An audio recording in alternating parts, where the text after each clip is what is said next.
Honorable Vice Chancellor, Professor Dr. Subarnalal Bajracharya, Honorable former Vice Chancellor, Professor Dr. Hriday Ratna Bajracharya, respected today's speaker, Professor Dr. Bimalendra Kumar, respected Director of Lumbini Research Center of L.B.U, Professor Dr. Gitu Giri, respected Controller of Examination, Mr. Indra Prasad Kafli, dear Campus Chief of Central Campus of Lumbini Buddhist University, Chief of L.B.U Library, Venerable Bhikkhus, Bhikkhunis, dear professors, scholars, researchers from my home country and foreign countries, my dear colleagues, L.B.U staffs and students.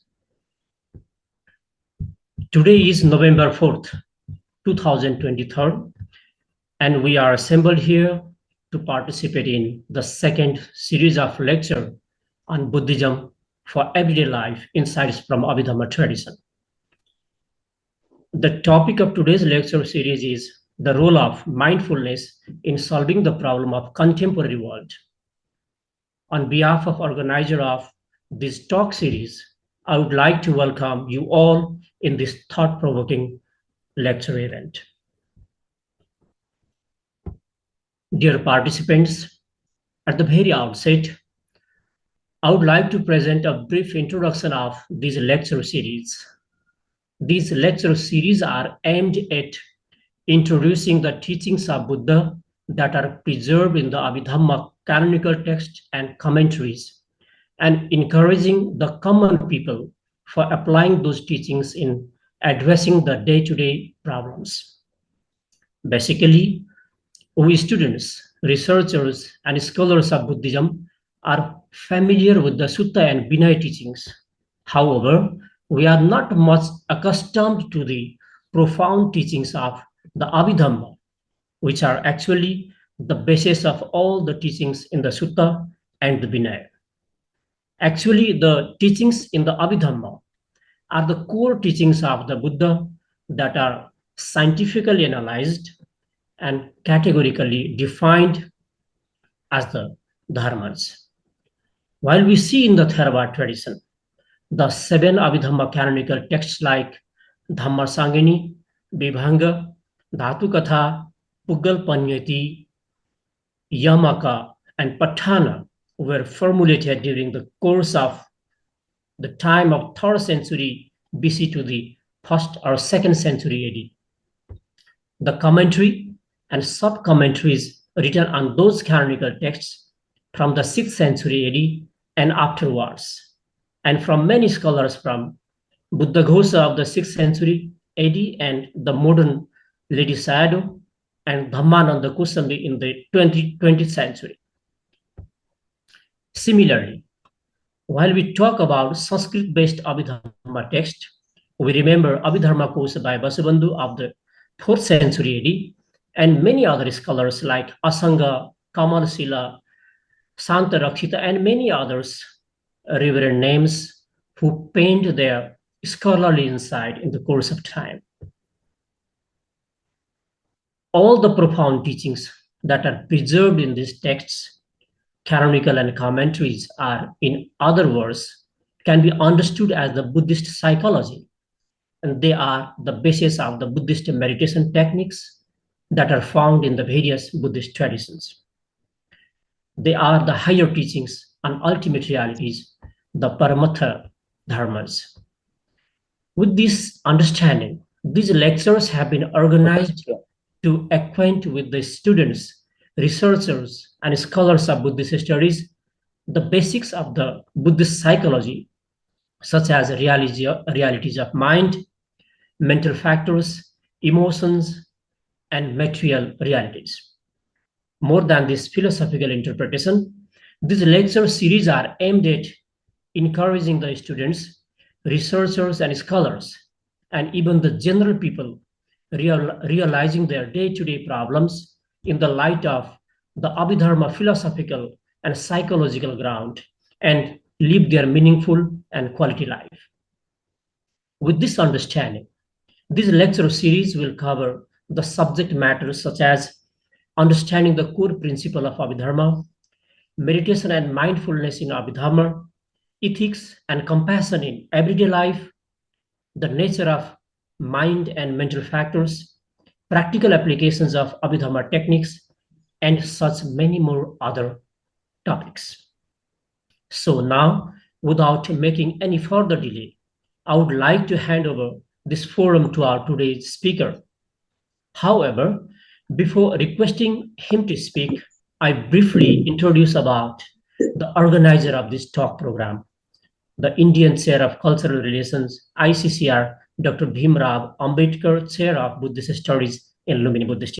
ICCR, Dr. B.R. Ambedkar, Chair of Buddhist Studies, is established in Lumbini Buddhist University with the objective of revealing Buddhist philosophy, its practices and culture that was originally spread in Nepal, India, and other countries of Indian subcontinent. There had been an MOU between ICCR head office of New Delhi and Lumbini Buddhist University in last May 2022 to establish the chair in Lumbini Buddhist University in the name of Dr. B.R. Ambedkar Chair, according to the MOU that was held 2 years before between Right Honorable Prime Minister from India, Mr. Narendra Modi, and Right Honorable Minister from Nepal, Mr. Sirva Deva. The current ICCR B.R. Ambedkar Chair is led by Professor Dr. Bimalendra Kumar, who is the Professor of Pali and Buddhist Studies at Banaras Hindu University. He is a former head of the Department of Pali and Buddhist Studies of that university as well. So today's speaker, Professor Bimalendra Kumar, has been teaching for more than 3 decades in various universities and colleges in India, basically in the area of Pali, Theravada Buddhism, Abhidharma philosophy, and Tibetan Buddhism.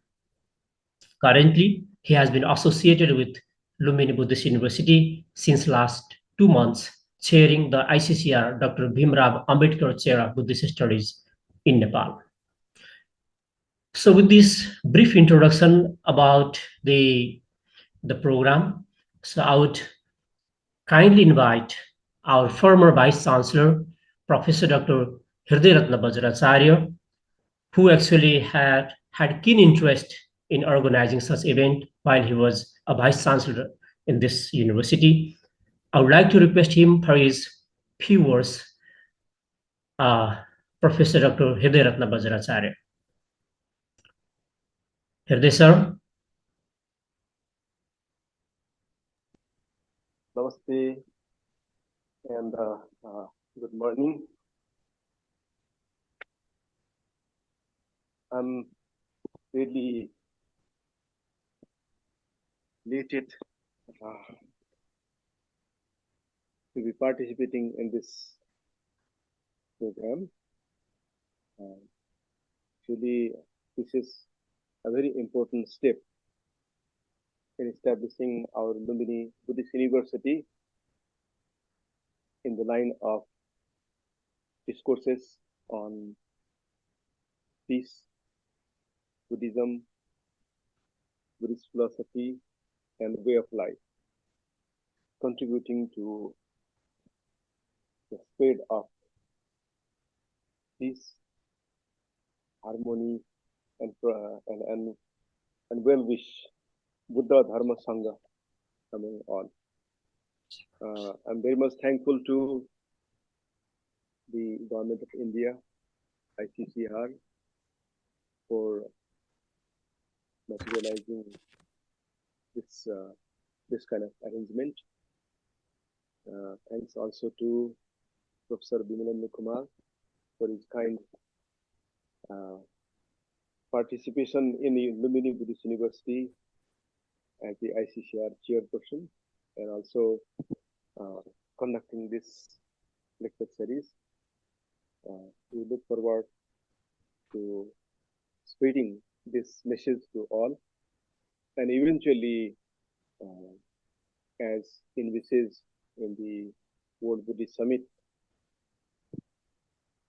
in achieving that status of Lumbini as a fountain of peace, as a fountain of Buddhism, and a fountain of health and well-being for all. So I very much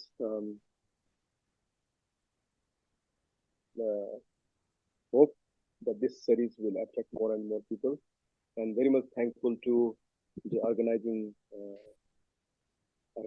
team. I understand the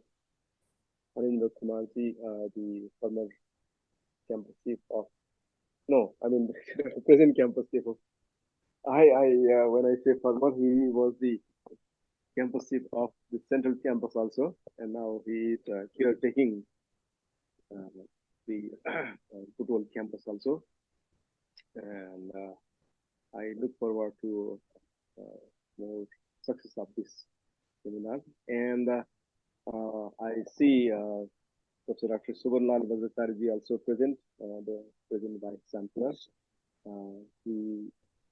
I am very much convinced that he has been very much keen in establishing Lumini Buddhist University as the main core center for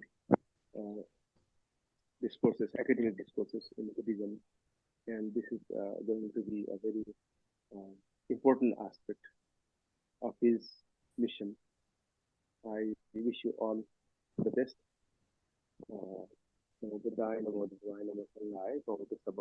Thank you very much. Namaste. Yeah, thank you very much, Professor Dr. Hridayaratna Bajracharya, who is the former Vice Chancellor of Lumbini Buddhist University. Now I would like to request our current Vice Chancellor of Lumbini Buddhist University, Professor Dr. Subramanian Bajracharya, for his remarks in this discussion, in this keynote speaking session. Okay, thank you very much. Namaste to everyone. Actually, whatever we'll be talking about the Abhidhamma and all these things will not be of that value in front of Professor Bimalendra Kumar, because he is the main authority to discuss in this particular area. Therefore, this is his second lecture, and he had committed that he will give this sort of lecture every week for 1 year. Means by that time, we will be well versed, educated with the Abhidhamma, because as everybody knows that this is one of the very difficult teaching of the Buddha, and because of its difficulties, nobody wants to study Abhidhamma, and everybody is very much interested to study the Sutta Pitaka, because in there you can have so many stories, so many practical things that you can link with. Now today's class and also the previous class, Professor Bimalendra Kumar, he is linking the teachings of Buddha in the Abhidhamma with the everyday life. Means how it is practical, how we can use in our everyday life. That is what he is going to discuss on, and that will be very helpful for we all, the listener, the participants. Therefore, without killing his time, I just want to request Professor Bimalendra Kumar to conduct his lecture, so that everybody can get the benefit of the time and understand the value of the time that we are spending this morning. Thank you very much. Yeah, thank you very much, our respected Vice Chancellor. So now, without making any further delay, I would like to invite our today's key speaker, Professor Dr. Bimalendra Kumarji for his insightful lecture. After the lecture, for about an hour, we will have question and answer session as well. So I request our participants, if they have any questions, they can directly ask to our speaker after his lecture series, or they can send their questions in the chat box as well. So now, Professor Bimalendra Kumarji, for his speech on a role of mindfulness in solving the problems of contemporary world. So mindfulness we have been hearing for long, but he's talking about mindfulness in the light of Abhidhamma.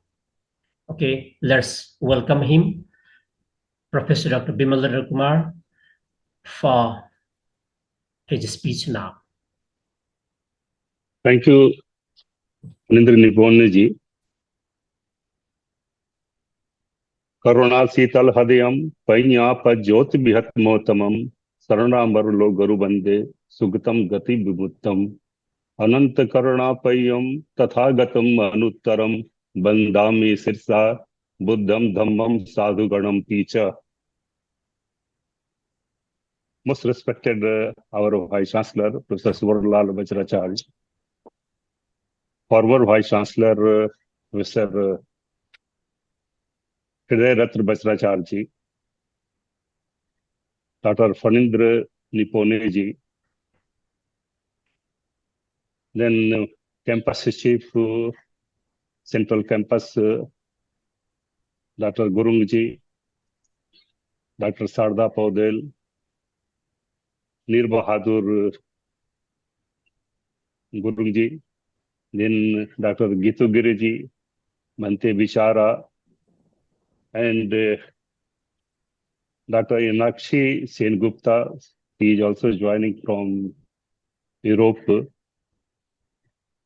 and other persons, and most venerable bhikkhus who have joined this program, and lovers of Buddhism, as well as those who have great faith in Buddha, Dhamma, and Sangha. I pay salutations to all of you. It is indeed a great pleasure for me to get associated with this lecture series.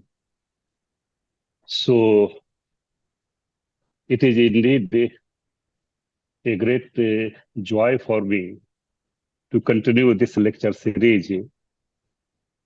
And today I am going to speak on the role of mindfulness, sati, in solving some of the present problems of the contemporary world. Whenever we are talking about the contemporary world, it is nothing but it is the contemporary Buddhism. Buddhism is a psycho-ethical thought and practice, pariyatti and padipatti, which takes a being from the state of suffering to the state of eternal bliss. So pariyatti and padipatti, there are two things, that is the thought and practice. And thought is a tool to understand the teachings of the Buddha. And until unless we do not have any technique or tool to understand the teachings of the Buddha, it will be not futile to understand the teachings of the Buddha. So there is a need of practice also, that is the padipatti. And this parivatti, he gets understanding of the teachings of the Buddha. And through these techniques, we can understand the teachings of the Buddha. So whenever we are talking about the contemporary world or contemporary Buddhism, we have to apply the teachings of the Buddha in our present day society or present day problems also. So this mindfulness is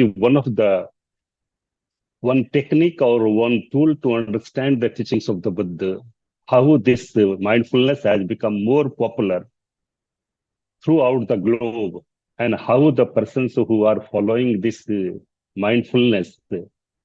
So I am going to discuss that how this tool as a pariyatti teachings of the Buddha can solve some of the problems of the present society. In the beginning, I will discuss that what is the mindfulness and what are the aspects, what are the kinds of the mindfulness, what are the importance of the mindfulness in the present society, and what are the things which are associated with our, and how the mindfulness, the four kinds of the mindfulness or four foundations of the mindfulness can be applied in our day-to-day life. What are the things which are aware of this, and how mindfulness can be also compared or related with our compassion, or the four kinds of Brahma Vihar also, how these mindfulness can be also related with eightfold path. I will discuss some of the points related with that. And besides these things, I will discuss that what are the 21 techniques through which our mindfulness can be understood. I will throw light on the 21 types of techniques which are available in the text of Abhidhamma Pitaka as well as in commentaries also. So based upon these texts, I will throw some of the lights that how mindfulness can be applied and how it has become more popular throughout the globe. Then we'll discuss that how at the globe level also it has become more popular. So I would like to share my slide through for more understanding of our lecture also. So let us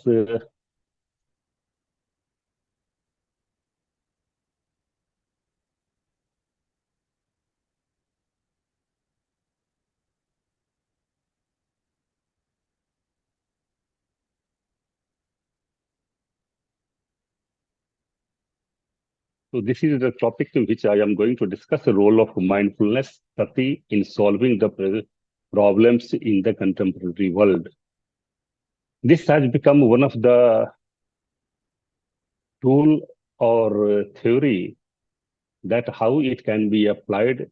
It can be understood as one of the aspect of engaged Buddhism or applied Buddhism or active Buddhism. These three aspects of Buddhism have become more popular throughout the world. We are quite aware, Thich Nhat Hanh, who was a spiritual leader of Taiwan, and how he asked all the people as well as venerable monks to come out from the monastery and to apply the teachings of the Buddha in day-to-day life. And how the teachings of the Buddha can be applied in our day-to-day life, it has become. According to Thich Nhat Hanh, he has stressed more on the mindfulness, which gives the aspect to embrace, to become energetic also at the present moment also. So mindfulness is only an energy which can give us to be very active or to be aware or to be alert also at the present moment also. So he has written much of aspects related with the mindfulness. I will discuss some of the points of the Thich Nhat Hanh, as well as a spiritual leader of Buddha of Thailand, Venerable Buddha Das, and from Mahapayutto, they have also given much light that how the teachings of the Buddha, especially mindfulness, can be applied or how it can be practiced, how satipaṭṭhāna bhāvanā can be applied in our day-to-day life. So this is the moon. So nowadays, two aspects, mindfulness as well as insight, that is the sati or vipassana. These are the two aspects which have become more popular. I am not going to discuss about the vipassana, the next time I will discuss it. But mindfulness has become more popular throughout the globe, and how it has become one of the healing aspect of the teachings of the Buddha in applying our day-to-day life in the present society.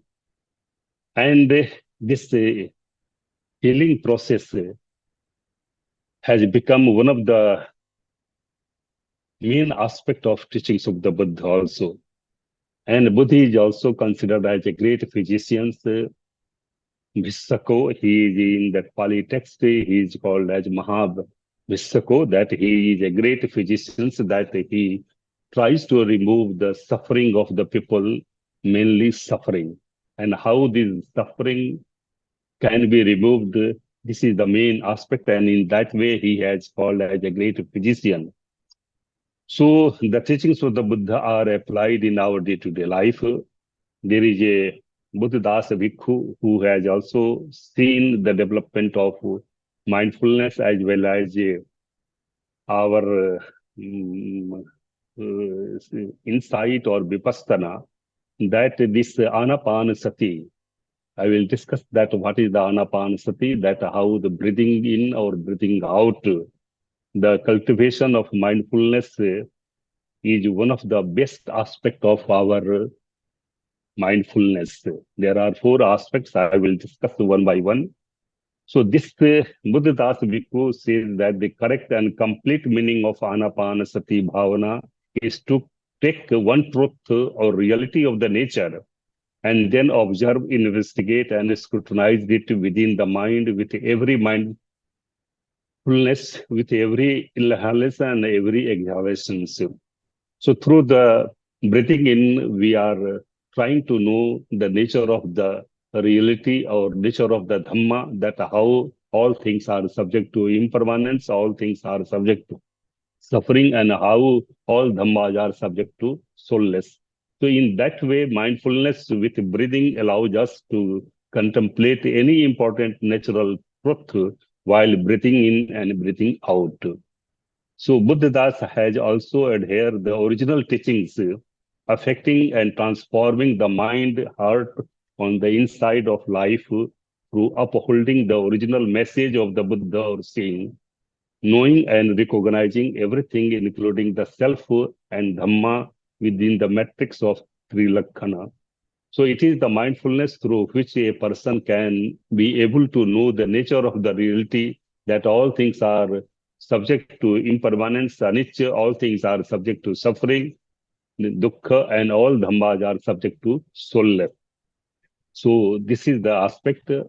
Now, the main aspect that is the path of serenity or insight. There are 2 aspects nowadays, samatha and vipassana. Samatha is the another name of rupajhan and arupajhan. Calming down the mind is called as samatha, and vipassana is that how visualizing the nature of the reality, that all things are subject to impermanence, all things are subject to suffering, and all dhammas are subject to soulless. This is by known by our vipassana. And the main essence of the vipassana is the anupassanā. Anupassanā has 2 words, anu and passana. Anu means that which follows, and passana means visualizing the things or visualizing the nature of the reality, that all things are subject to impermanence, anicca, dukkha, and anatta. So it has nothing but it is the one of the aspect of the mindfulness, that is the smriti.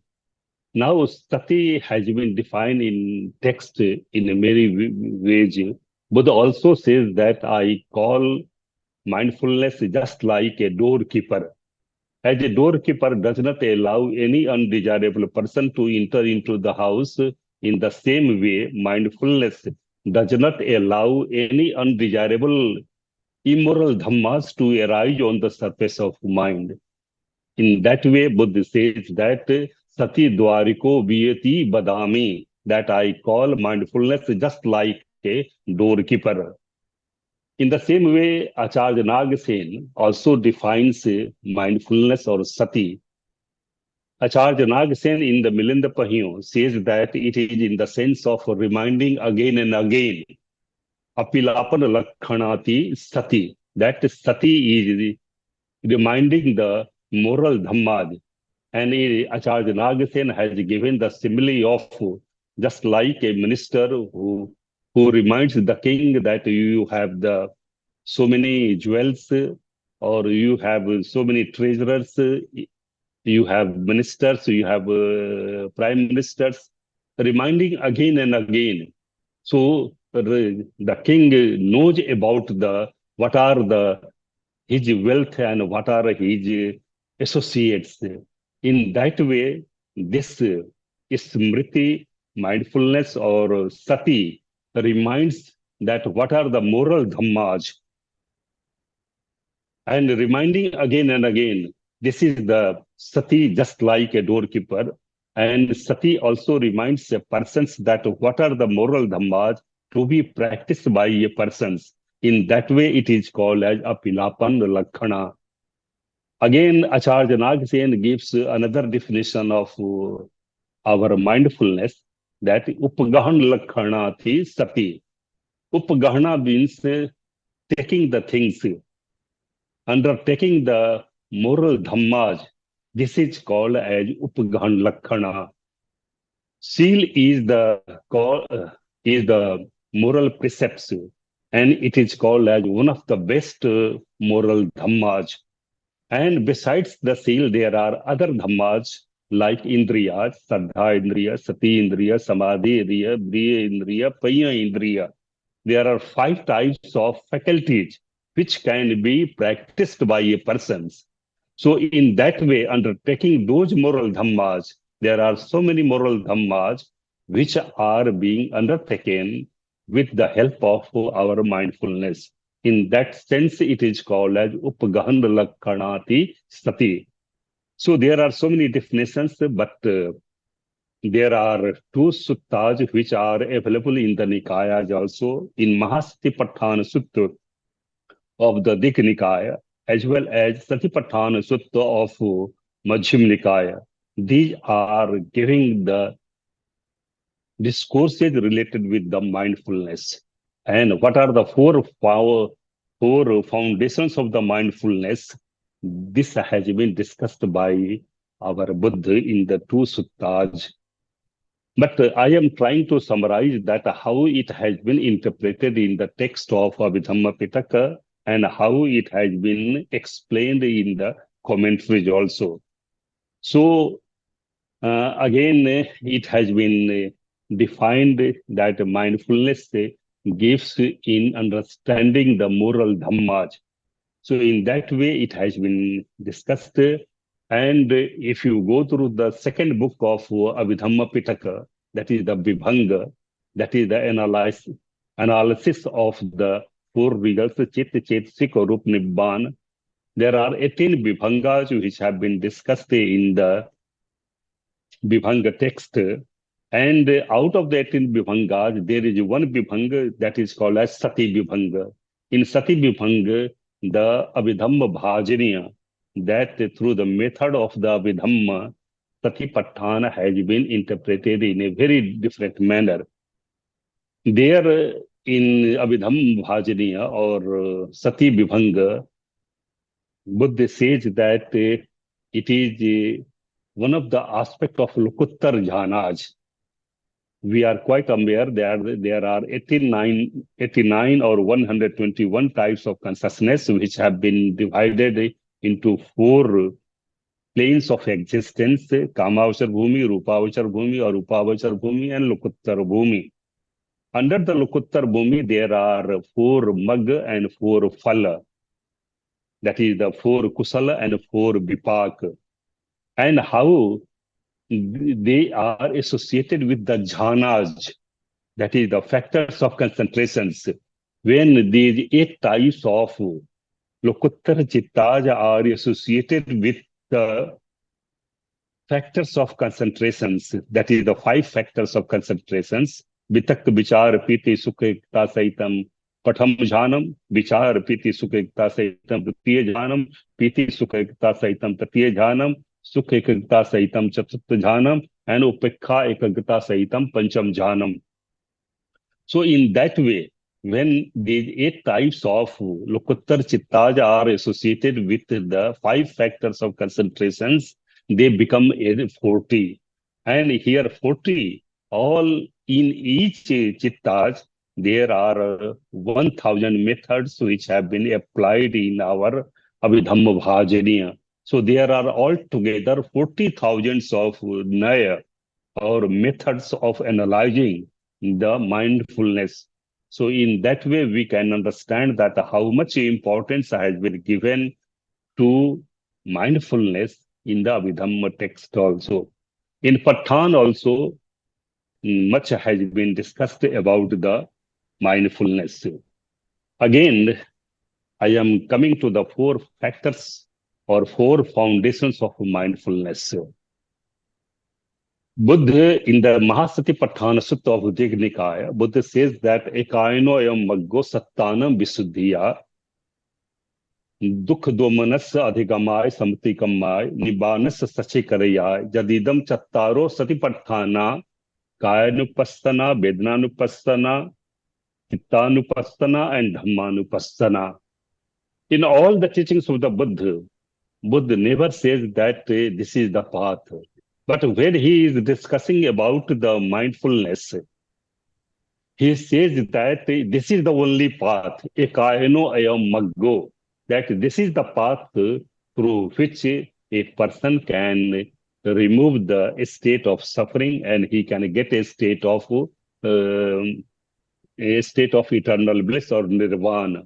So the importance which can be drawn that Buddha never says about the other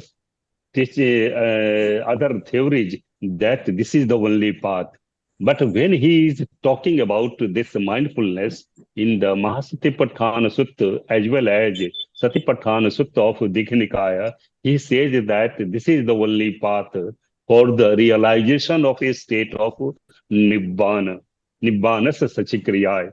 So there are 4 foundations of mindfulness. Even Henapal Gunaratana, who has written Heart of Meditations, he discusses that mindfulness is the heart of concentrations or the meditations. And he has given much discussion or analysis on the satipaṭṭhāna. So there are 4 foundations of mindfulness. Here, Pathan is in the sense of presence or the foundations. Here, foundations are in the sense of pillars. That how the pillars are giving a strength for standing a house or building. In the same way, these 4 foundations of mindfulness can give a rising of the moral dhammas. So these are in a very brief manner. I am going to discuss that. First is the kāyanupassanā. Here there are 3 words in kāyanupassanā: kāy, anu, and passanā.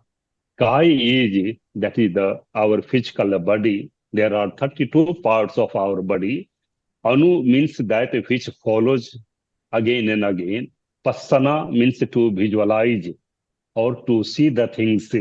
So kāyanupassanā is being awareness or being alert again and again with the 32 parts of our body regarding the movement of the parts of the body, how one has to behave with the others, what are the functions of our parts of the body. Being aware of all these are called as kāyanupassanā. That being aware to all 32 parts of our body again and again, this is called as kāyanupassanā. In the Millennium Pahyo also, we are having that how these 32 parts are subject to impermanence and they are subject to suffering also. So being aware of all these, that all 32 parts are subject to impermanence, and being aware of all the activities related with our body, this is called as kāyanupassanā. The second foundation of mindfulness is vedanānupassanā. Vedana is the feeling. Sa vedeti iti vedana. That vedana is that which is being experienced by touching of any things. Anubhavana lakhanati vedana. That vedana has the characteristics to get experienced by touching of any things. There are 5 senses: chakku, sot, ghan, jihva, and kaya. And there are 5 objects also, namely Rup, Sad, Gandh, Ras, and Fotabba. So, getting association with the 5 objects by the respective our senses, this is called as Vedana. So, through the Vedana and through the 6 senses, there are arising of the Vedana.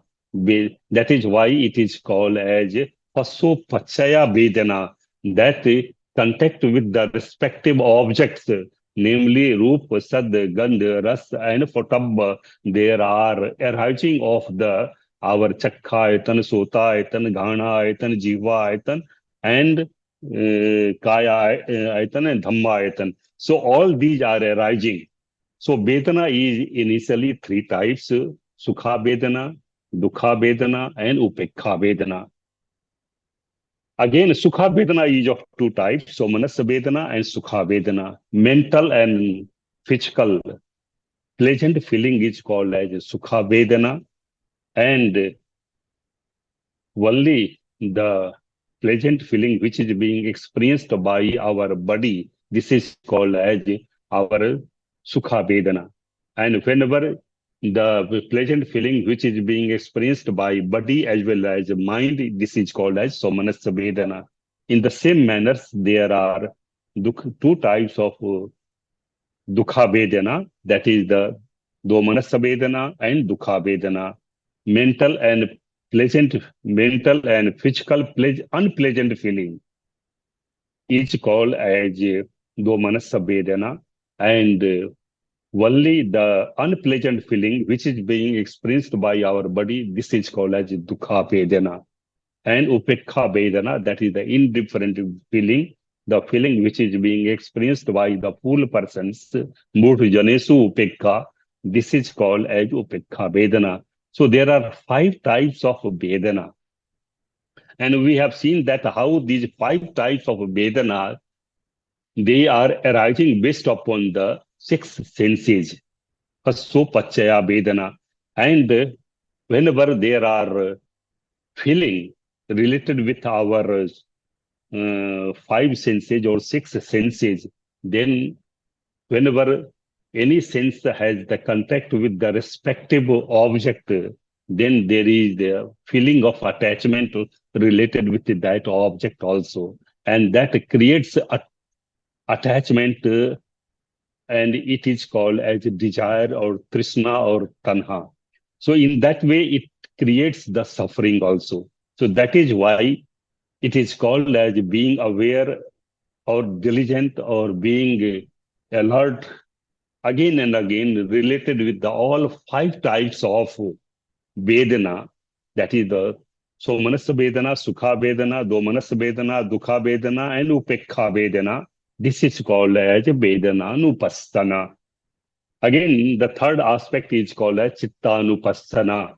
So being aware of, being alert with all 89 or 121 types of consciousness, this is called as cittānupassanā.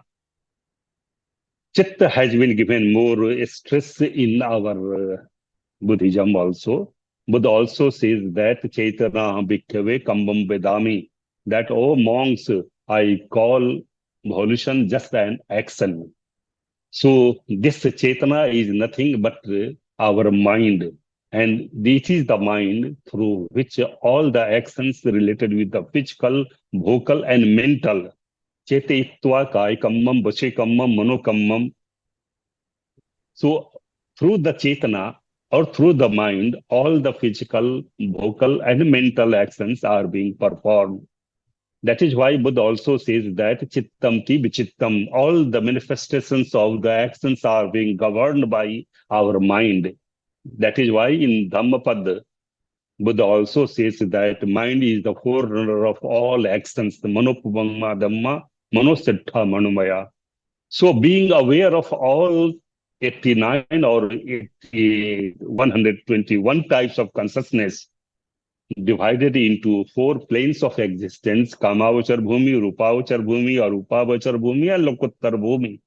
And in another way of classification on the basis of jati or class, there are 4 divisions of all consciousness, that is the kusal, akusal, vipak, and kriya.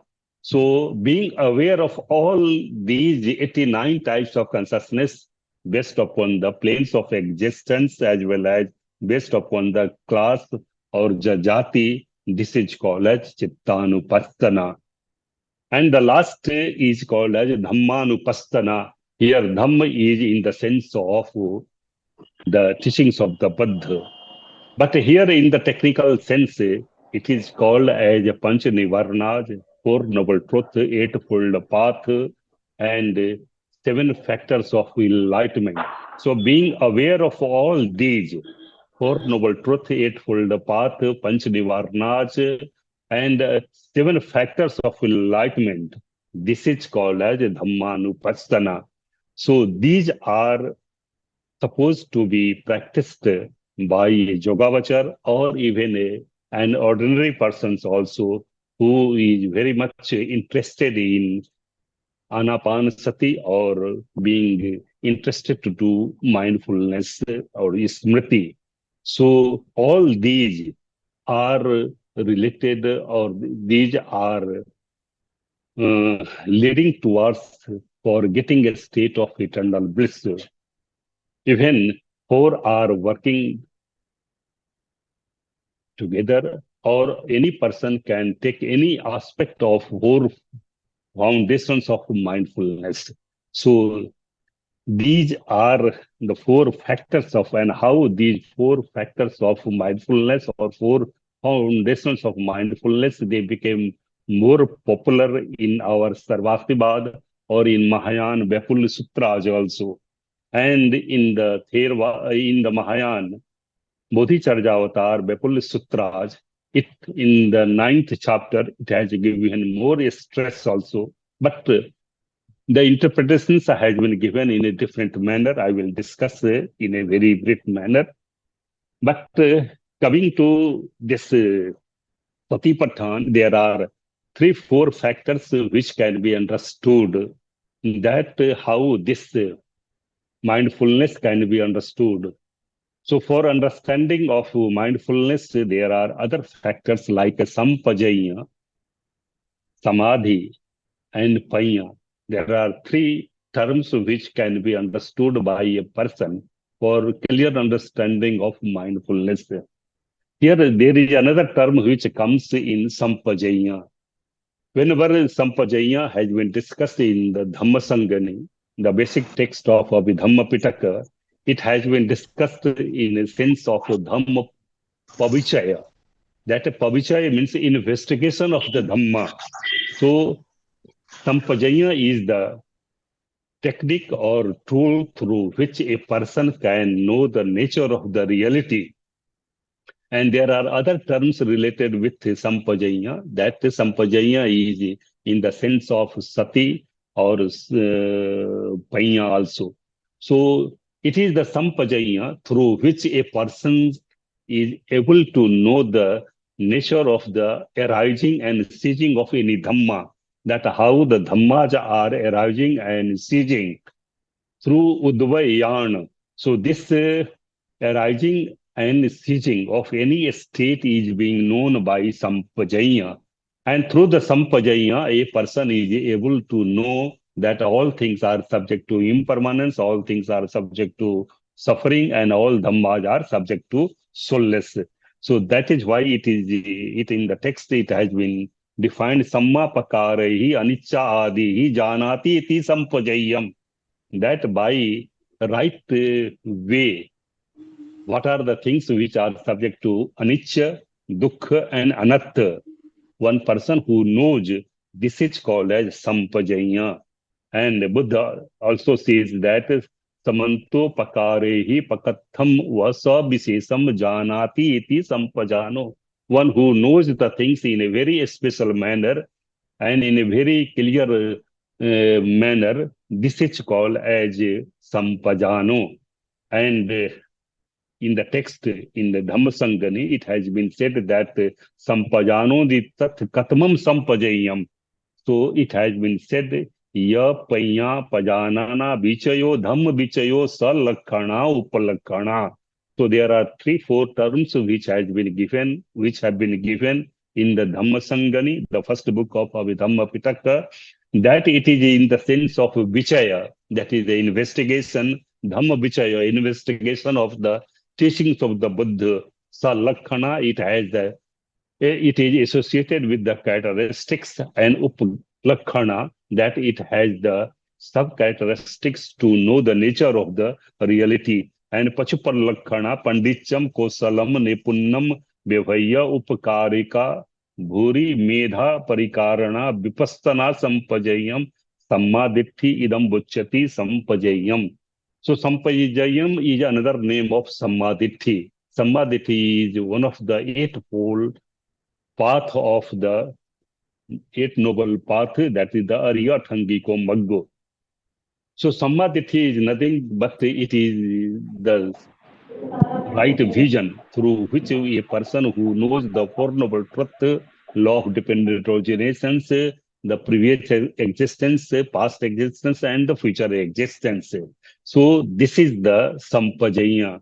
And again, it has been said by the Buddha in the text that kāyanupassanā bihati atapi sampajano satima vinaya loke avidya dhammānupasanā, that whosoever, that who visualizing the 32 parts of our body, our activities of the body, and being ardent and being mindfulness, a person who can train that mind, he can remove the dukkha and dhammānupasanā and the avidya, that is the covetousness. So these have been discussed, and again Buddha says that vedana samusarna sabbe dhamma, that through the vedana all dhammas are being eliminated, or all dhammas are being known. Now we are talking about what are the benefits of the mindfulness. We have seen that there are 4 foundations of mindfulness: kāyanupassanā, vedanānupassanā, cittānupassanā, and dhammānupasanā. And how these 4 are related with the temperament of the person concerned. There are 6 types of temperament which have been discussed in the Visuddhimagga: ragacharya, dosacharya, mohacharya, vitakacharya, buddhicharya. So there are 6 types of temperament of a personality. And how a yogāvacara can understand the temperament, for that there is a need of kalyāna. And in 3rd chapter of Visuddhimagga, Kamatthāna Gahan Nirdesa, Acharya Buddha Ghosh has given that who can be a kalyāna. Buddha is the best kalyāna. If Buddha is not available, then arhatas who have become arhat, they can be kalyāna. If arhatas are not available, then the yogāvacara who are in the path of anagami, sagdagami, or sotapatti, they can be kalyāna. And if these are not available, a person who is the nikāyadhar, vinayadhar, suttadhar, matikadhar, they can be also kalyāna. It is the duty of a kalyāna who can select the temperament of the person concerned, and through the understanding the mental temperament of a person concerned, these 4 foundations of mindfulness can be selected. So here the first 2, kāyanupassanā and vedanānupassanā, these are associated with a persons who are associated with tanha, that is the desire, and they are having sluggish sluggishness in nature also. Sluggishness means they are very dull in nature. They do not, they have the idleness. They are not diligent. In that way, kāyanupassanā and vedanānupassanā are meant to those persons who are associated with the temperament of the desires. And whenever a yogāvacara who selects this kāyanupassanā and vedanānupassanā, it becomes beneficial for them. So here, a person exerting sluggishness in his process takes kāyanupassanā in his path, and that who exerts sharply chooses the vedanānupassanā. And those who are sharp in nature, they choose vedanānupassanā. So consciousness, the former is gross in comparison to latter also. And the remaining two, cittānupassanā and vedanānupassanā, these are meant to a persons who are associated with the false views temperament. The temperament which are associated with the false views. There are false views which have been discussed in our Pali text also, and in Abhidhamma, especially text which have been discussed, that there are satsato lokotiva, asato lokotiva, antava lokotiva, anantava lokotiva. That when a person who thinks that the world is eternal, the world is not eternal, there is end of the universe, there is not the end of the universe. Body and the soul are the same, body and the soul are different. Tathagata takes birth, Tathagata does not take birth. Neither Tathagata takes birth, nor Tathagata does not take birth. This type of false views which are associated with the persons or the yogāvacara, then cittānupassanā and dhammānupasanā are the path for those persons.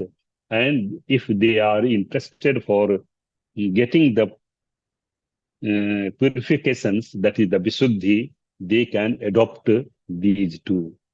Again, in the Sumangal Vilasani, the commentary of Dikhanikaya, Acharya Buddha Ghosa has given that Samathi Nikayasya Mandasya Akichena Adhigamatasa Pathamam satipaṭṭhāna visuddhi maggo.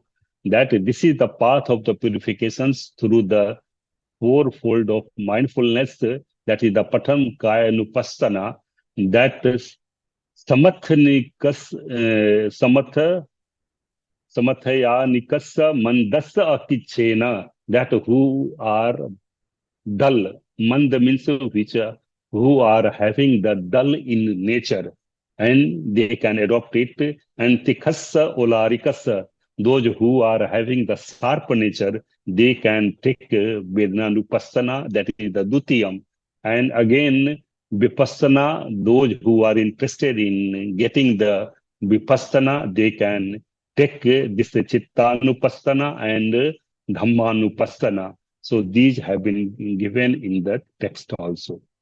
Now we are coming to the main part of our, that how 21 techniques which have been discussed in the Pali text as well as in our Abhidhamma text also, and how there are 21 techniques which have become more popular in our Abhidhamma text. In Abhidhamma text, this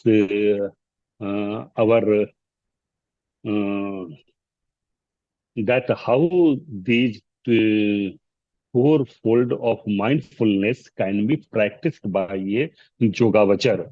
So, for understanding of this fourfold of mindfulness, 21 meditative techniques have been prescribed.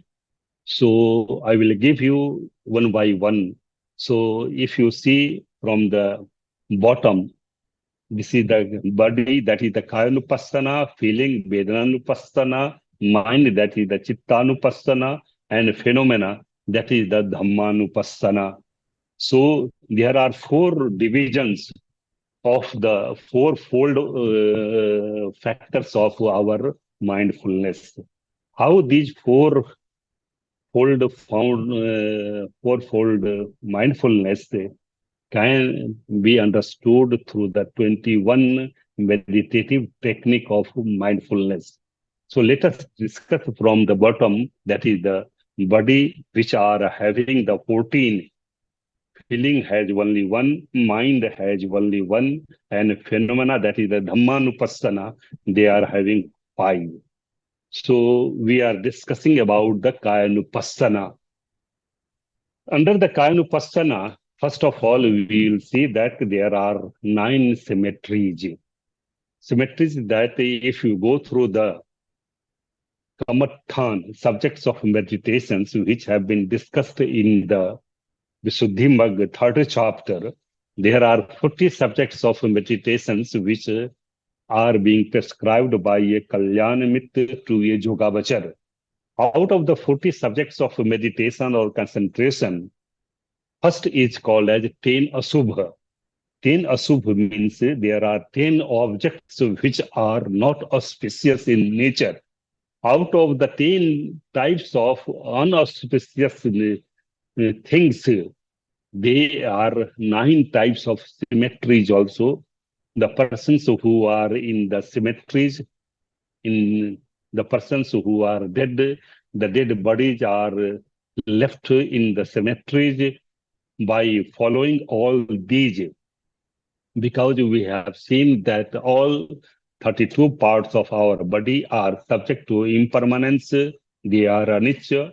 All 32 parts of our body are subject to suffering also, and all our body, they do not have any permanent entity or a permanent soul in the personality of a being. So in that way, it is better to understand that how our body is subject to impermanence by seeing all the dead bodies in the symmetries. There are 9 objects which have been prescribed. There are 10 asubha, and by following these 10 bodies, this is called as our one of the 9 asubha-bhāvanā, which have been discussed in the Visuddhimagga. Then there is a cittānupassanā.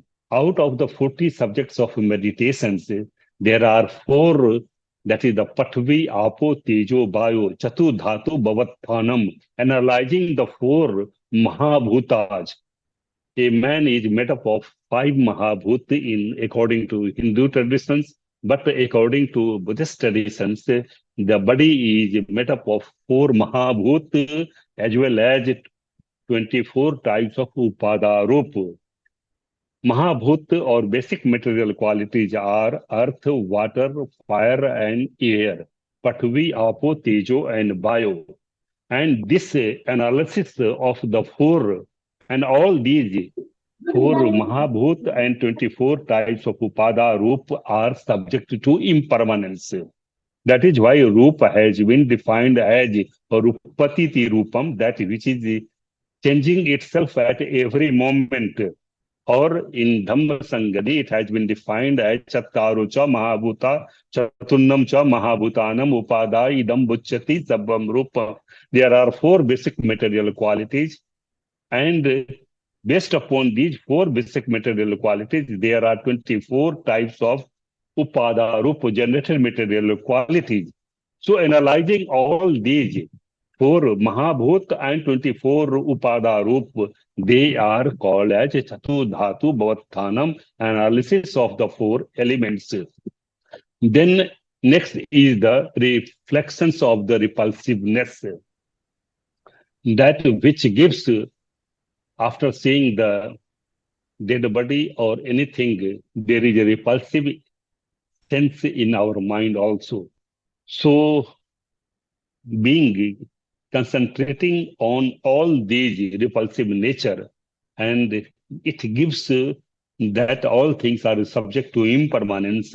So this is called as a clear reflections of the repulsiveness. Then the next is a clear comprehension. The clear comprehensions, that is to know the nature of the reality, that how the things are changing itself at every moment. And the lastly is the mindfulness on breathing. Whenever a person who is breathing in, he is trying to concentrate his mind that how the air which is going inside and which is going outside, concentrating on the going inside and coming outside. A person tries to concentrate on this, and in that way, he tries to concentrate all the aspects of our mind also. So altogether there are, and here the next is the postures of the body. All our senses, there are 5 senses: chakku, sota, ghana, jiva, and kaya. And all the parts of the body, all the parts of the body have their own functions, how they are functioning in day-to-day life, how one has to behave with the other, how one has to speak to others also, how he has to behave with other persons in the society also. So the postures of the body are more,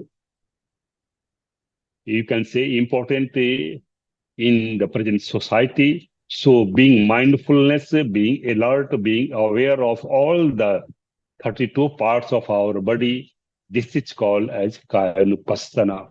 In a very brief manner, which are having that 14, you can say, technique or the tools through which kāyanupassanā can be understood. Now the feeling, that is the vedana, we have discussed that what is the vedana. That vedana, it has the characteristics of getting experienced by touching anything. And there are 5 types of vedana. That is the pleasant, sukha vedana, unpleasant, dukkha, and neutral, that is the upekha vedana. Coming to Abhidhamma traditions, there are 63 types of consciousness which are associated with the pleasant feeling. That is the somanasa vedana, which have been discussed in a very detailed manner in Dhamma Sangani and in Abhidhamma Sangaho. And unpleasant feeling, there are 3 types of chitta or consciousness which are called as unpleasant. And there are 55 types of consciousness which are called as upekha vedana, which are associated with the indifferent feeling, neither pleasant nor unpleasant. And these are applicable to the lokiya and alokiya. That is the lokuttara. Lokiya, whenever we are talking about the worldly or lokiya, it is in the sense of kāmavachara, rūpāvachara, arūpāvachara. And when we are talking about the lokuttara, it is only the 4 magga, 4 phala, that is the sutapaṭṭhi, sagdagami, anagami, and arahat, 4 magga, 4 phala. So all these vedana, nupassana, that being aware with all 5 types of feeling, they are leading towards a state of eternal bliss. Now coming to the that is the cittānupassanā, that is the mind. We have seen the importance of the mind, all actions, all the 89 types of consciousness or 121 types of consciousness, they are called as an actions also. That is why chittam ti vichittam, all manifestations are being governed by our actions or by mind also. So these are only for 2 persons, ordinary persons and the higher persons.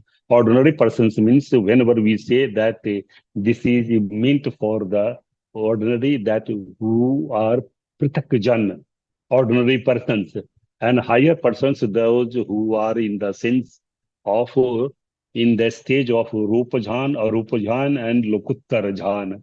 So in that way, cittānupassanā, if you go through there are consciousness, the 89 or 121 types of consciousness, and understanding that all actions and the chittas are subject to impermanence. They are changing at every moment. That is why it is called as alamban chinteti chittam vijanati tiyatho.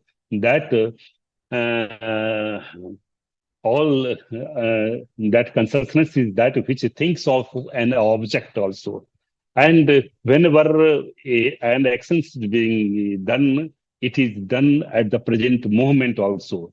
So another thought which comes, this is called as another consciousness also. So thinking that all, whenever we are talking about just now, and after the lecture is over, our new thought comes in that sense, the previous thought disappears and it is subject to impermanence also.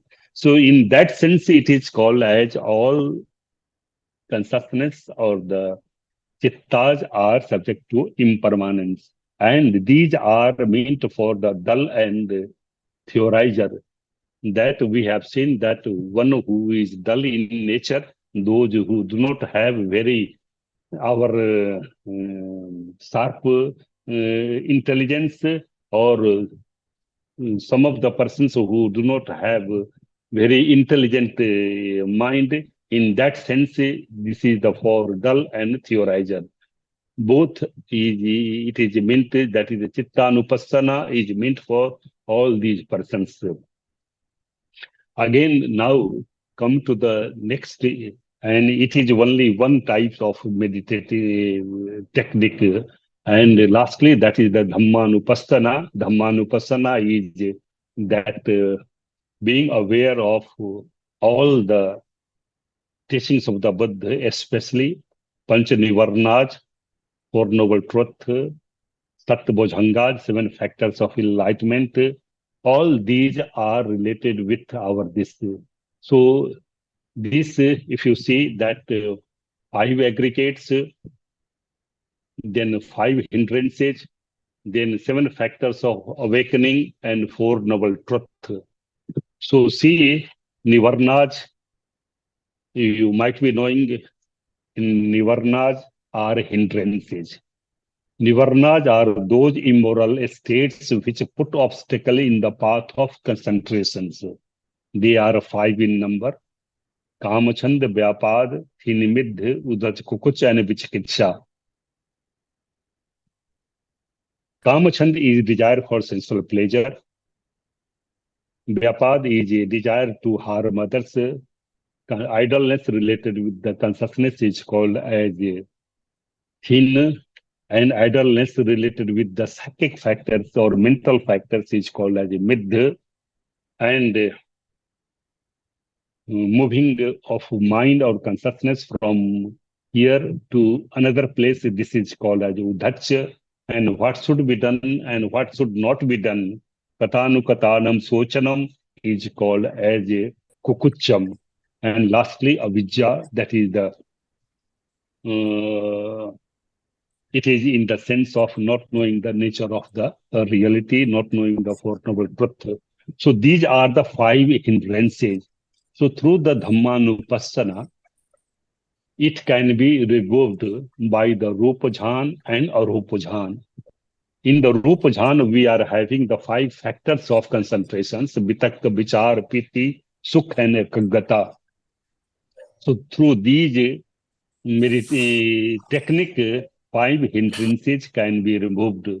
Nivarnas are defined in the text: nivaranti paryodhyanti na chittam samadhitam ti nivaranam. And then 5 aggregates.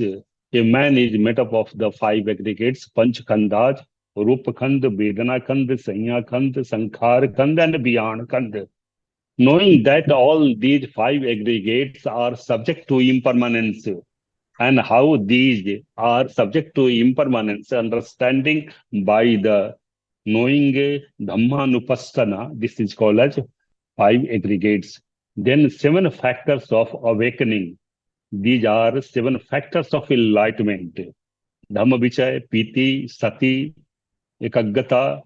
So there are 7 factors of awakening. So this dhammānupasanā is understanding the things, or it is a technique through which 7 factors of enlightenment can be practiced, and through these 7 factors of enlightenment, a person can get a state of eternal bliss. And then lastly, 4 noble truths, that dukkham ariya satyam, there is a suffering; dukh samudaya ariya satyam, there is a cause of suffering; dukh nirodham ariya satyam, there is a cessation of suffering; and dukh nirodha gamani patipada ariya satyam, there is a path which leads toward the cessation of suffering. Buddha also says that I preach only 2 things, dukkha and dukh nirodha. Dvime bhikkhave desime dukkham cha dukh nirodham cha. Understanding through this dhammānupasanā, this is called as a 4 noble truth. Understanding the 4 noble truth, the nature of the 4 noble truth, a person can practice the dhammānupasanā. Again, this has been given, that how these 4 foundations of mindfulness, kāyanupassanā, vedanānupassanā, cittānupassanā, and dhammānupasanā. And the first 2, this is the our kāyanupassanā and vedanānupassanā. These are called to the persons, or they are associated with the persons which are having sluggishness in nature, which are dull in nature, mandas chittas, they are, and vedanānupassanā, those who are having the sharp nature of the mind, and this cittānupassanā, that how that through the cittānupassanā, this charit, that the persons who are having the temperament of the false views or theorizing typic, which are making their own theories, and the meditators know that how things are subject to impermanence. So in the text, it has been given with and without them. And the next is sados, that is the hatred to harm others. This is anuttara, this is being removed by the higher, that is the lokuttara. And then samoha, those which are associated with the ignorance, they can be removed by endowed with the samadhi or the concentrations. And those which are having the distracted nature, they can be removed by this cittānupassanā. So again, for dhammānupasanā, it is by the way of panchakhandha, charit, and panya. So these are given in that how there are 5 aggregates: rup, vedana, sanya, sankhara, and jnana.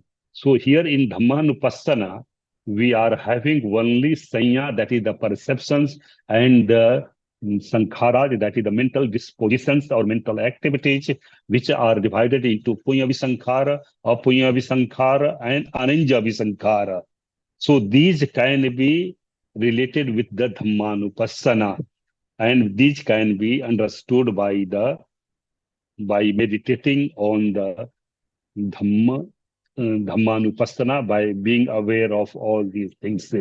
And then in that way, a person is able to know that all dhammas are subject to soulless. That is the sabbe dhamma anatta, and a person can understand the nature of the reality. So this has been given in the text, that how this 4 foundation of mindfulness, that is the kāyanupassanā, vedanānupassanā, cittānupassanā, and dhammānupasanā, how the person can internally or externally can understand these 4 foundation of mindfulness.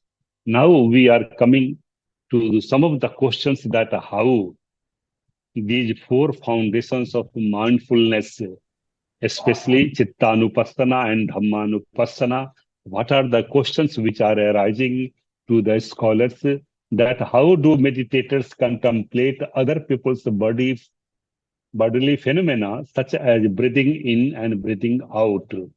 So those yogāvacara who are practicing, how they can contemplate with other people's physical phenomena which are happening, those who are breathing in and breathing out, how the meditators can contemplate the mental phenomena of other persons such as miscellaneous states of mind.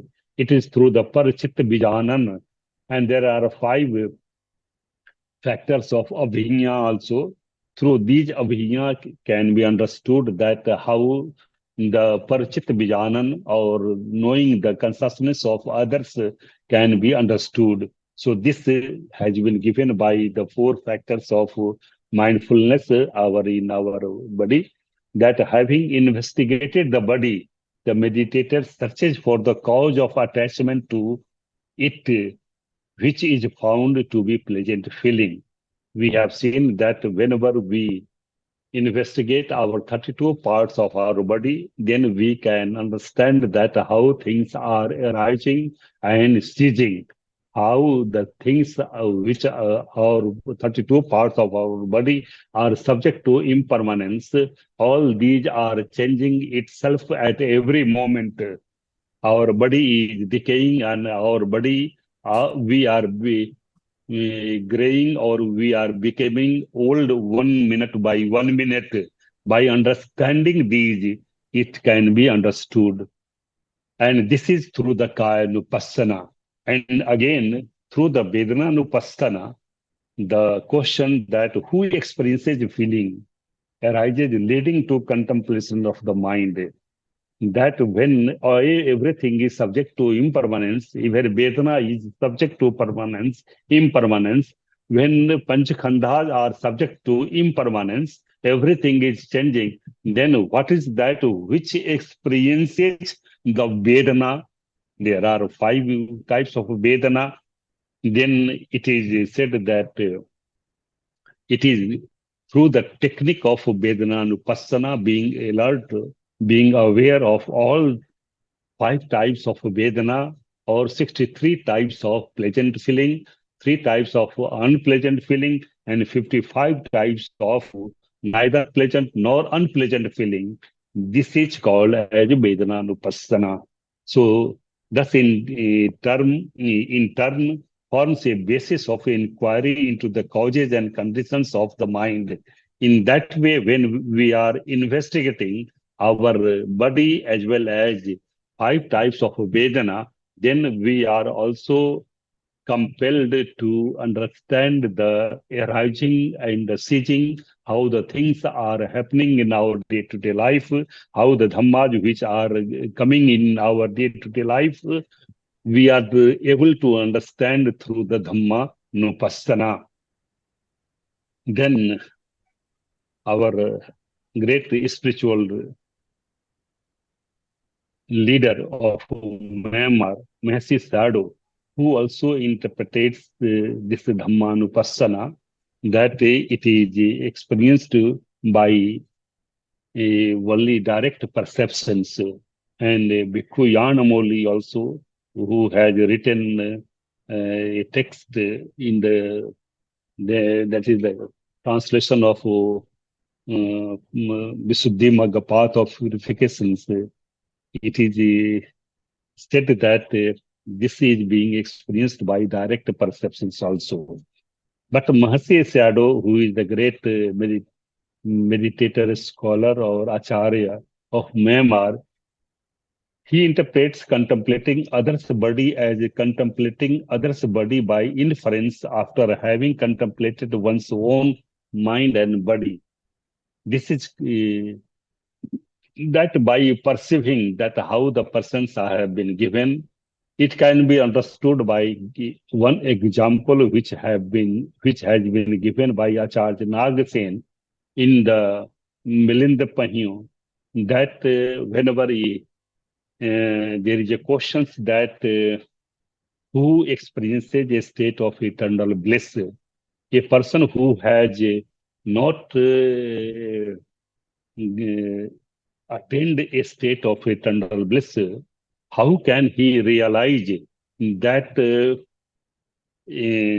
pleasant feeling of getting a state of eternal bliss? In that way, in Acharya Nagasen says that in the same way, whenever there is a cut of another body, of the parts of any body, we also feel suffering. that suppose a person who is whose parts of the body are bleeding, seeing the bleeding of the other persons, we are also experiencing suffering. In the same manner, those who are attaining a state of eternal bliss, nirvana, those who have become arhat, a prithak can also experience that what is the pleasant feeling of getting a state of eternal bliss. It has been explained in a very detailed manner in the third chapter, Vimukti Chedan Pahiyon of Milind Pahiyo. So here also Acharya Mahasi Sayadaw says that the contemplation of other persons who are contemplating, by inference, one can also contemplate that what others are observing in that way, and how the body and the mind are experiencing. By meditating, others can also understand. So internal and external, there are two chapters occurs in the sense of whatever there is, expressing a sense of comprehensive. Comprehensive it is in the sense of continuity, and it is in the sense of to understand the nature of the reality. So this is has been said in the Suttani part also. Again, there is a subjective experience can be seen objectively by more eyes. It can be understood that whenever there is a sense of man, that is the Seyo Aham Asmimti, I am the superior one. No one is superior than me. Everyone is inferior. Seyo Aham Asmimti. So this type of I-ness or man which arises in our mind, this is one of the aspects of Sakai Ditti. That is it shows that there is a permanent entity in the personality of a being, and having false views related with this.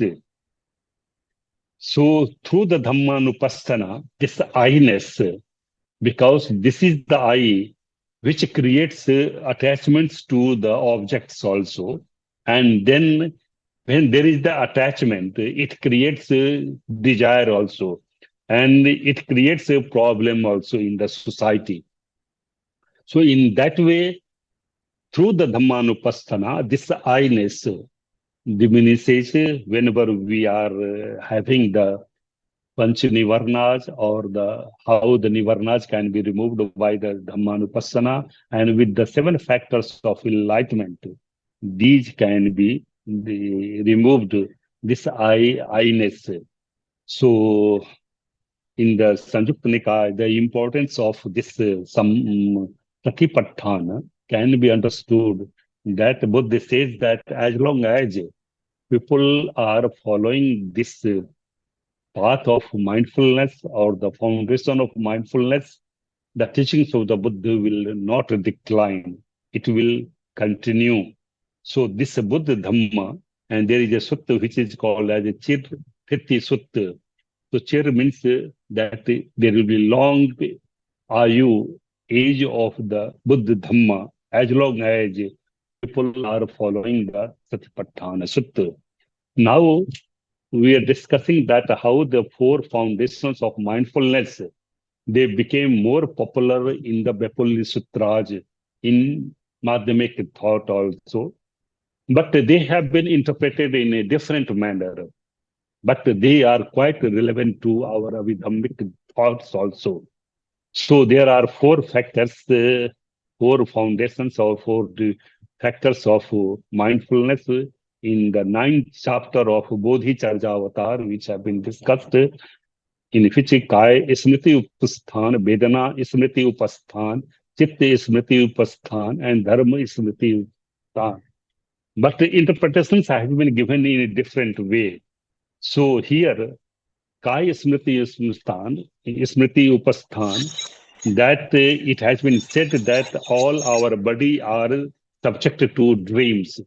They are just like a mirage or the dream. it is not real, it is illusion also. In mathematical thoughts also, it is said that everything is whether mental or non-mental, all things are not real. So here, Kaya Smriti Upasthan, that since our body is a mirage, it is just like a dream, it is an illusion, one should not get associated with the parts of the body. So being aware of all these parts of our body, this is called as Kaya Smriti Upasthan. In Vedana Smriti Upasthan, it has been said that neither pleasant feeling nor unpleasant feeling, that is the suffering or the pleasure, they are real. They are not real, they are subject to impermanence. It is said that if suffering is real, then it should affect everyone, including those in a state so-called as a joy also. So the persons who are in the state of joy, they are not affected by any, you can say, suffering. So in that way, it is called that suffering is not real. So being alert or being aware of all these Vedanas, this is called as Smriti Upasthan. Chitta Smriti Upasthan, it has been said that there are two aspects. There are the mind, one aspect, and there are objects, alamana. So our consciousness has the ability to cognize the respective object also.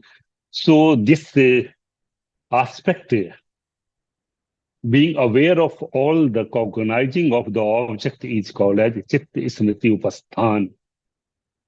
And in the Dharma Smriti Upasthan, it has been said that there is no any phenomena which exists truly or intrinsically at the ultimate level.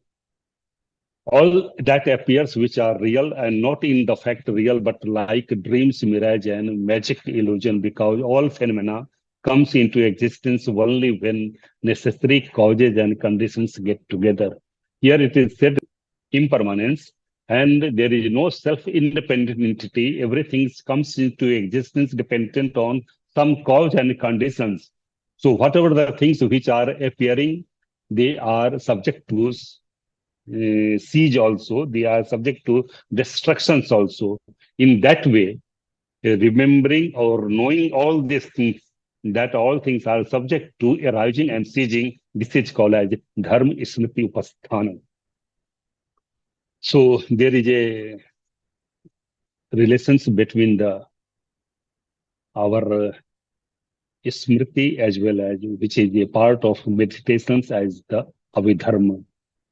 In Myanmar, there is a tradition that smriti or mindfulness or meditations cannot be completed without going through the Abhidharma. And there is also traditions in Myanmar that Abhidharma cannot be understood without the help of grammar also. So in that way, it has been said, there is a great scholar, Paul Harrison, who has written on the Buddhist meditations. He says that there is a great relationship between the meditations as well as Abhidharma. So Abhidharma is nothing but it is a metaphysics, knowing the relationship between mind and matter and how these mind and matters can be understood through the help of the four foundations of mindfulness. This has been given, and this there is a text, Smriti Upasthan Sutra, which is understood as a basic text of mindfulness, which have been translated into Chinese language also, Chinese literatures also, and it is one of the part of the agamas also. Agamas are treated as one of the basic teachings of the Buddha also, just like Tipitaka in our Theravada tradition of Buddhism also. So here there is a Smriti Sadharma Smriti Upasthana Sutra, which has a close relations. And in the Vipula Sutra, we are having Dasa Bhumika Sutra also. In Dasa Bhumika Sutra, there is a great similarity between the four foundations of mindfulness. And there is a sutra in Ekottar Agama that is called as Smriti Upasthana Sutra, which discusses also 4 types of mindfulness. So it says that how the 4 foundations of mindfulness, which have been praised by the Buddha, available in our Pali Tipitaka, how it has been discussed in the Abhidhamma text, and how it has been developed in one of the factor of Vaipulya Sutras as well as in Agam Shastra also. Now we are coming to the mindfulness and social harmony, that how this mindfulness, that is the Smriti or Sati, can be treated as a aspect of bringing social harmony. We have seen that there are some of the psychological states which creates a problem. If you go through the Vidhamma, there are 14 types of akusala chetasikas, that is the immoral mental factors like kodha, upanaha, matsarja, issa. There are 14 types of akusala chetasikas which are creating our problem in the society. And these conflicts in the society which are coming, these are born through our mind itself. Whatever the conflicts which are coming in our mind, these are through the 14 types of, one of the 14 types of our immoral psychic factors. And these immoral psychic factors are closely associated with anusaya, that is the latent factors or dormant factors. Anusaya are those immoral states which are dormant, and whenever they find time or an opportunity, they become active also. And they are 7 in number: Kamarag, Anusay, Padhik Anusay, Dos Anusay, Moha Anusay. So there are 7 factors, Anusayas, or latent factors, or the dormant factors, which are associated with our 14 types of psychological states, technically called as immoral psychic factors, that is the akusala chetasikas. The Blessed One Buddha has discussed in some of the suttas like Madhupindaka Sutta or Sakapanya Sutta or Mahadukha Khandaka Sutta, that how these psychological states which are appearing and which are creating problems in the society, and how they can be removed with the Panchasil, Rasasil or Attasil or other factors, Vidya and Charana. So these have been discussed by detailed manner. So this mindfulness has become one of the most effective factors also. In Mahapradebana Sutta, we are also having 37 factors of enlightenment. Bodhipakshiya Dhamma. Bodhipakshiya Dhamma. If you go through the Bodhipakshiya Dhamma, there are 37 factors of enlightenment. Buddha also says that one who follows this state of eternal bliss, and these 7 factors of 37 factors of enlightenment, they have been divided under the 7 stages. Chattaro satipaṭṭhāna, chattaro idhipada, arya athangiko maggo. So if you see, there are out of the 7 stages, 5 stages have the mindfulness. In the Satbhujanga also we are having Chattaro Satipaṭṭhāna, we are having the mindfulness, Idhipada and others. There are 5 stages where the mindfulness has come. How the mindfulness even in Sila Nityesh of if a yogāvacara he has to keep it mind with the mindfulness. Until unless the mindfulness is not there, Hiri and Otappa cannot arise. Hiri is feeling social same, and Otappa is the self same. Hiri is the self-same and Ottappa is the social same. So these Hiri and Ottappa cannot arise without the presence of mindfulness. And when Hiri and Ottappa are there, then Panchasil, Attasil, and Dasasil can be practiced by a person. So this is in Sila Nirdesh also, Acharya Buddha Ghosh has said. So this mindfulness has become one of the most effective. In all the teachings of the Buddha, we are saying that how mindfulness has been given more factors, and how we are saying that in Sakapanya Sutta, Issa and Macharya, miserliness and covetousness. Issa is jealousy and Macharya is miserliness. So these are the two psychological immoral states which can be removed through our Panchasil, that Attasil, Dasasil, which have been given in Mahadukha Khandak also. It has been it has been said by the Buddha that how the Dukkha Khand, there are 8 types of sufferings which have been discussed in the Dukkha Khanda Suddha, and how these can be removed with the help of 4 foundations of mindfulness. Again, how these can be practiced. Now there is a question that how mindfulness can be practiced by a yogāvacara or a person, how it can be started. There are 2 aspects, samatha and vipassanā. We have seen samatha is the calming down of the mind, and it is being performed through the rupa jhana and arupa jhana. And this vipassanā is through our lokuttar jhanas, which can be understood. So how all types of kilesas or the defiling factors can be removed, and how the practice of the satipaṭṭhāna, what are the requisites of the mindfulness practice, how it can be developed, how it can be started.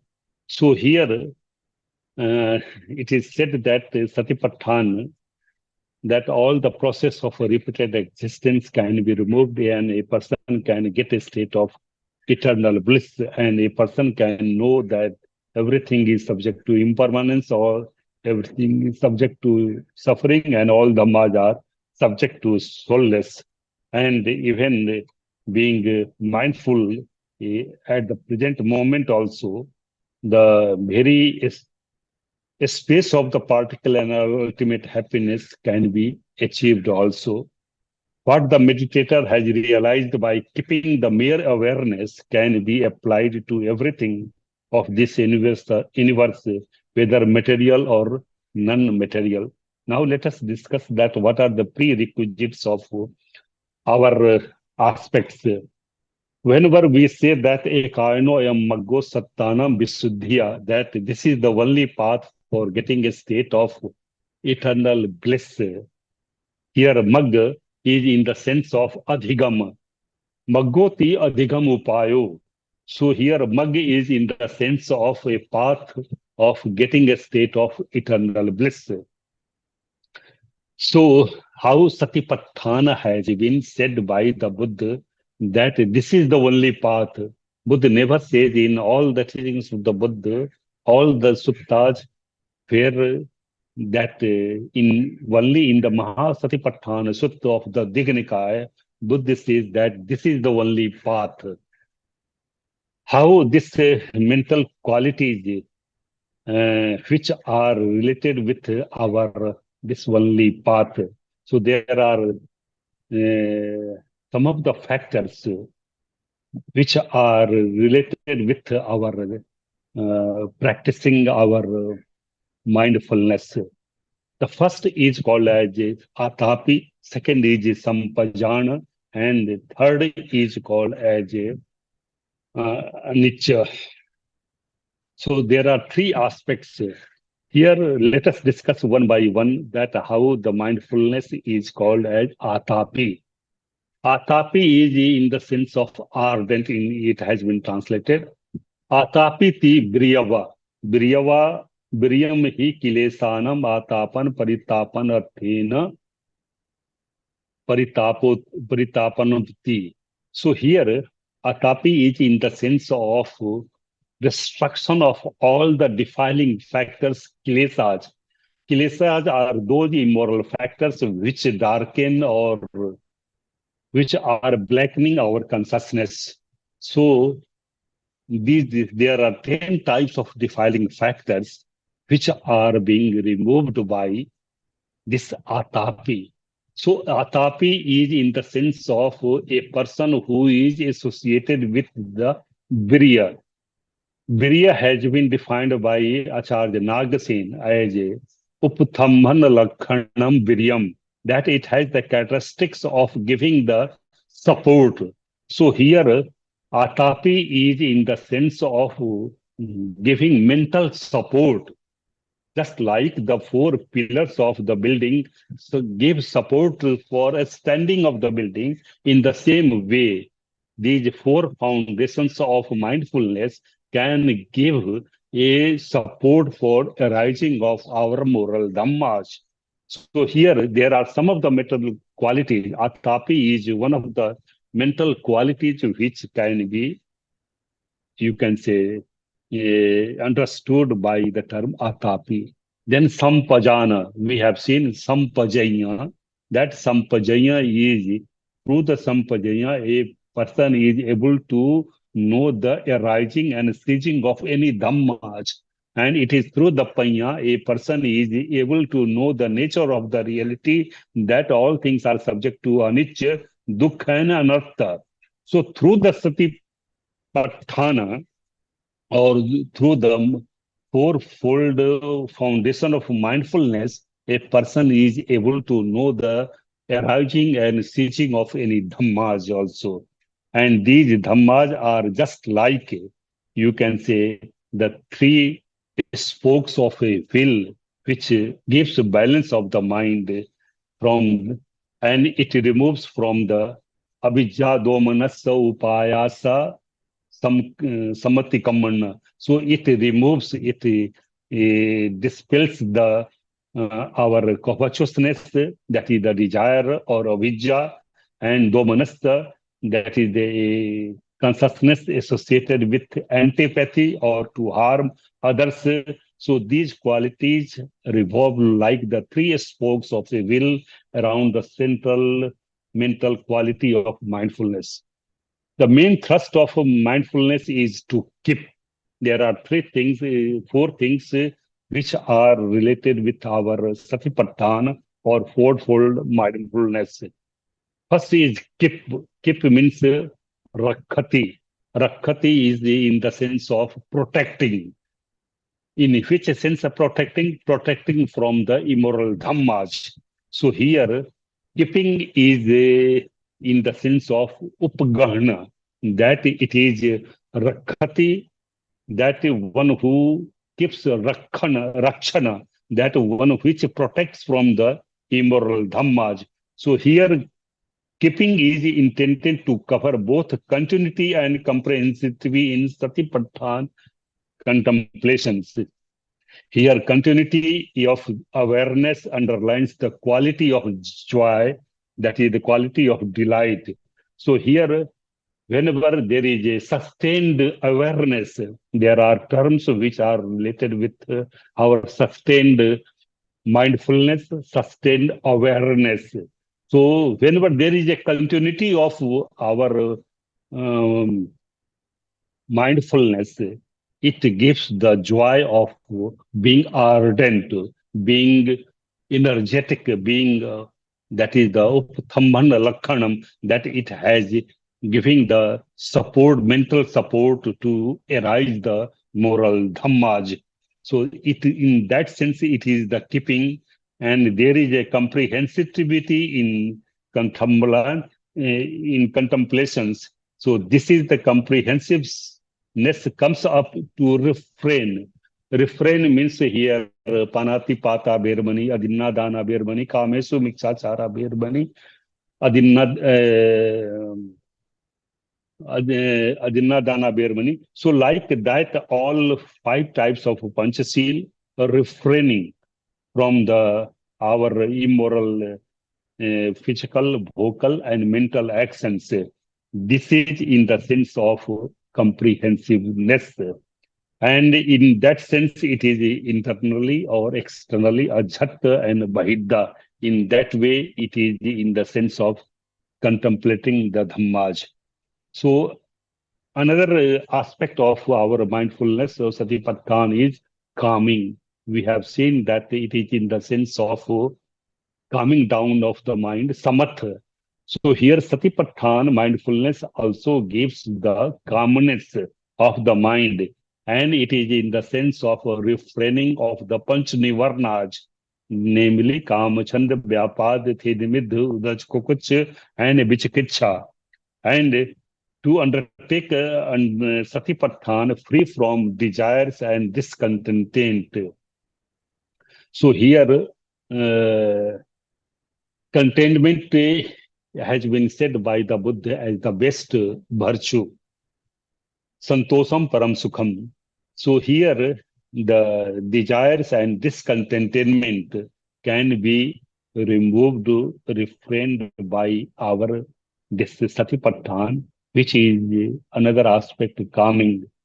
So next in knowing in pajanati or pajananam, through the 4 foundations of mindfulness, a person knows the nature of the reality. He knows that all things are subject to arising and ceasing. All things are subject to impermanence, suffering, and anatta. So through these, in that sense, it has another aspect of knowing. And there is through the another aspect is change, which is nothing but through the mindfulness, one can change the psychological, immoral states of mind. How the immoral psychological states can be removed through the 4-fold mindfulness. So lastly, I am coming to some of the points. That is the conclusion part. I am coming that the importance of value of mindful meditations in knowing the law of dependent resistance, cause and effect. We have seen that how the 4 foundations of mindfulness can give a state of that how things are arising and ceasing. There is no self-independent entity. Everything comes into existence dependent on some cause and conditions. How mindful meditations educate the human awareness, bringing about individual and social transformations. How the social activism has been developed with the tool of mindfulness or satipaṭṭhāna, and how it has become one of the factors of our applied Buddhism. So there are some of the examples that through our mindfulness, one can transform the society also, psychological, by removing the psychological immoral states of mind. Then mindful meditations develop observing awareness related to metta, karuna, mudita, and apekha. We have seen that how this there is a relations between the compassion and mindfulness. Compassion or karuna is nothing, it is not a verbal sympathy, but how a consciousness arises to remove the suffering of others. Par hadaya kampanamti karuna, or kam iti dukkam, runati ti tam pavisati binasai bhayamati cha. By seeing the suffering of others, how a person how a person can make an effort to remove the suffering of others. This is called as karuna. And this karuna, compassion, cannot be completed without the presence of mindfulness. This is the mindfulness. which is closely related with our karuna and other factors of Brahma Vihara, Metta, Karuna, and Mudita and Upekha. So these four are related with our mindfulness. Here all the kāyanupassanā, vedanānupassanā, cittānupassanā, and dhammānupasanā, all these four factors of Brahma Vihara can be related with our four foundations of mindfulness. So in that way, mindfulness enables a person to develop greater restraint, which lead to samadhi, and to develop greater freedom through emancipations, through right understanding, panya.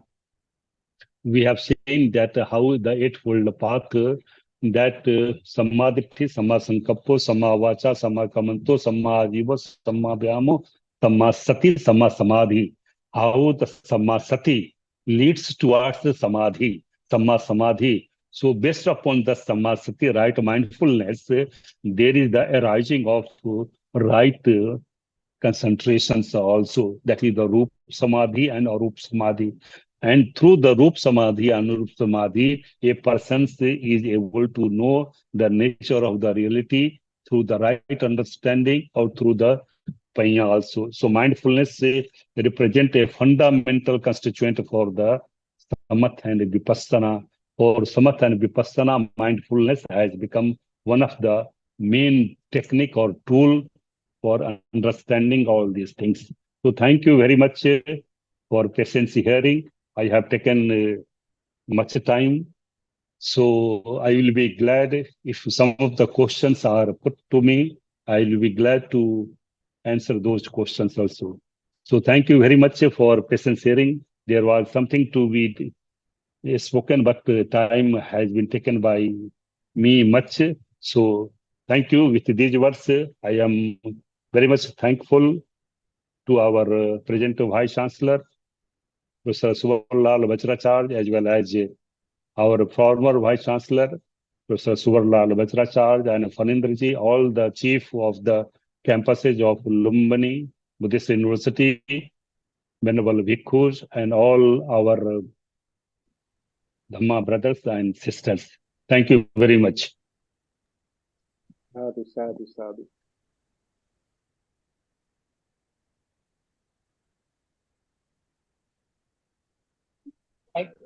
Order load नहीं हुआ है भैया, पूछ रहा था order तो बुधवार को लगा रहा 3 तारीख।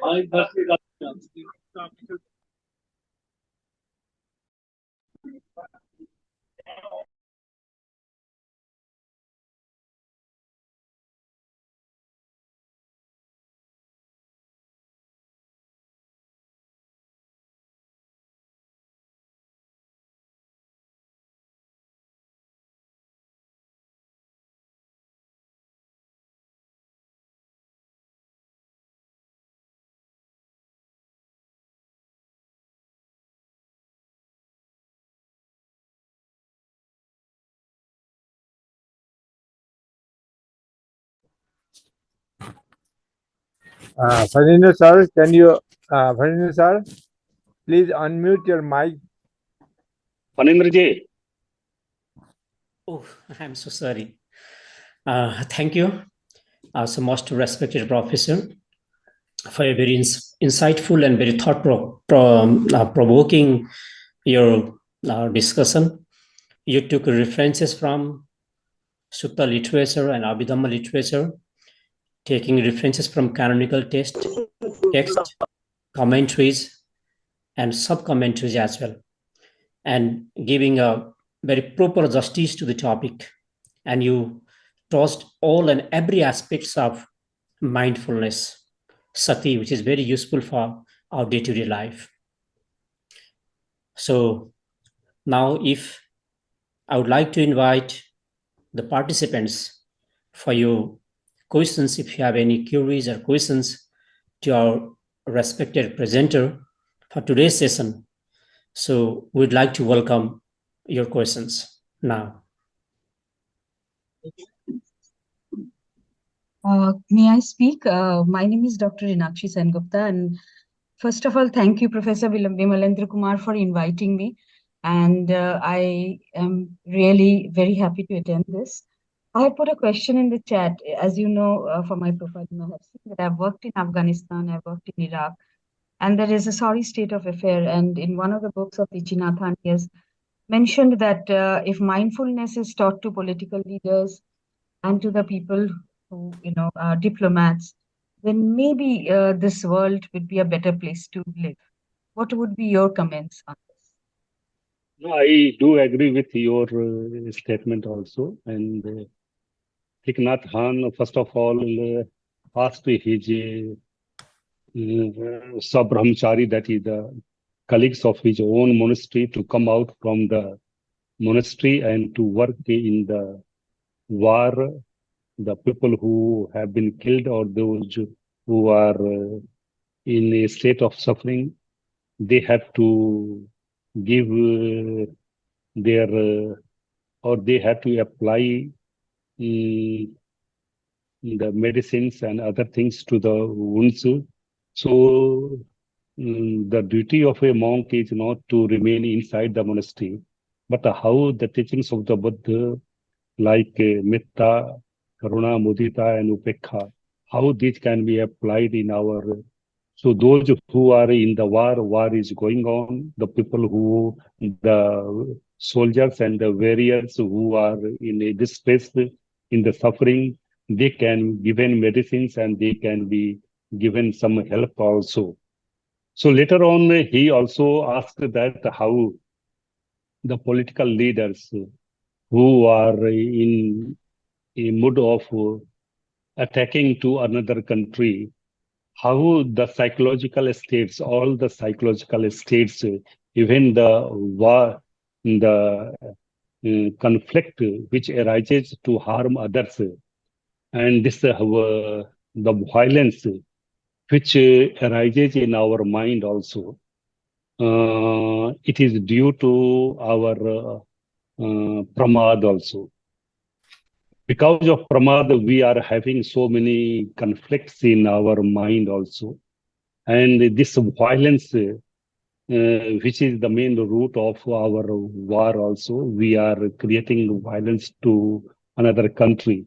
So how these pramad, that is the non-diligence, can be removed?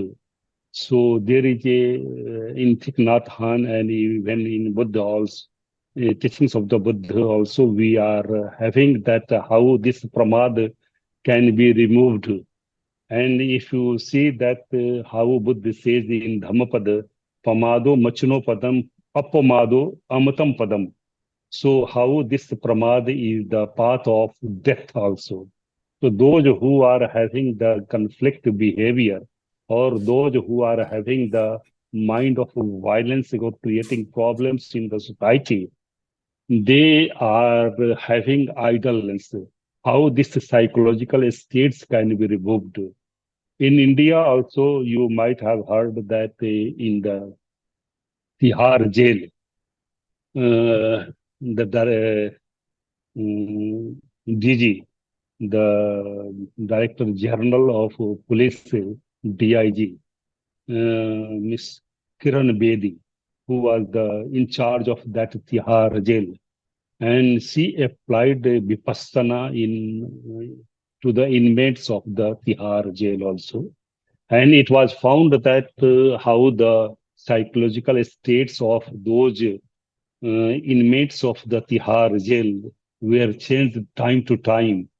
And there was a study and there was a statistical data also which are available. And Maharashtra government has also announced that any government employee who is interested for 10 days Vipassana course or 10 days anupassanā course, they can be given duty leave also. So that is the impact of that mindfulness, that how it is going to shape our body.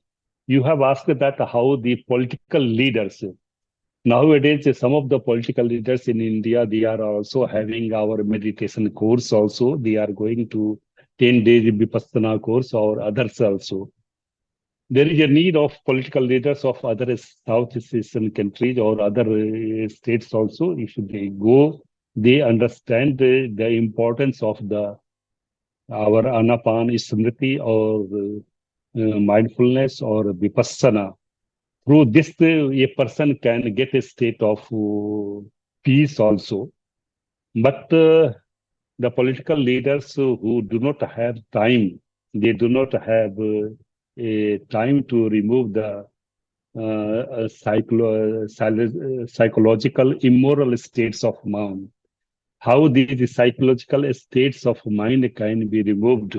So mindfulness is one of the technique through which these psychological states of political leader can be changed also. And if they can apply it, that can be very helpful also. Recently, we have seen that how yoga, which has become international event by UNO, and now each country is holding 14th June as a International Yoga Day. And now every participants from each country, they are participating in that way. So there is a need of UNO also to declare this mindfulness, that is the Smriti course or 10 days, at least 1 day. Even in the Pali text, we are having that at least 7 days mindfulness course can be conducted for easing some. And there are some of the instances in our text also that persons who have some intelligent background or psychological good states of mind, they can get within a single day of mindfulness course of our reading. So in that way, there is a need that how political leaders of all over the globe can go through this 10 days vipassana or at least 10 days mindfulness course can be applied. That can affect the change. That can change can be seen also. We can expect from this also. Thank you. Hello, am I audible? Yes, sir. Okay. First of all, I would like to thank you, sir, for your such nice lecture and presentation on role of mindfulness in solving problems of contemporary world. Now I am coming to my question, sir. Sir, during your lecture, you told about the three characteristics of existence, which have been mentioned in Dhammānupasanā Pali. That is, sabbe sankhara anichati, all conditioned things are impermanent, sabbe sankhara dukkhati, all conditioned things are suffering, and sabbe dhamma anattati, all phenomena are nonsense. So, sir, my question is why it has been told that sabbe dhamma anatta, why it has not been told sabbe sankhara anatta? What is the basic difference between conditioned things and phenomena? And my second question is, sir, what is the meaning of non-self here? That is anatta. Thank you, sir. What is the term? Last question. What is the term of anatta? Aji, what is the meaning of non-self? That is anatta here in this gatha, sir.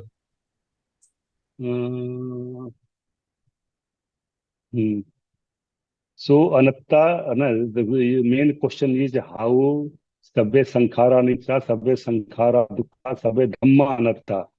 So why dhamma has been used here in the case of anatta? So here, whenever we are talking about the sankharas, sankharas are, if you go through the Vidhamma tradition, we will find that sankharas are mental dispositions. And these mental dispositions, sankharas, are coming into existence dependent on ignorance, avidya. That is the this avidya is nothing but the not knowing the Four Noble Truth, not knowing the law of dependent origination, not knowing the past existence, present existence, and the future existence. But based upon the avidya, there is a incoming of, there is the arising of sankharas.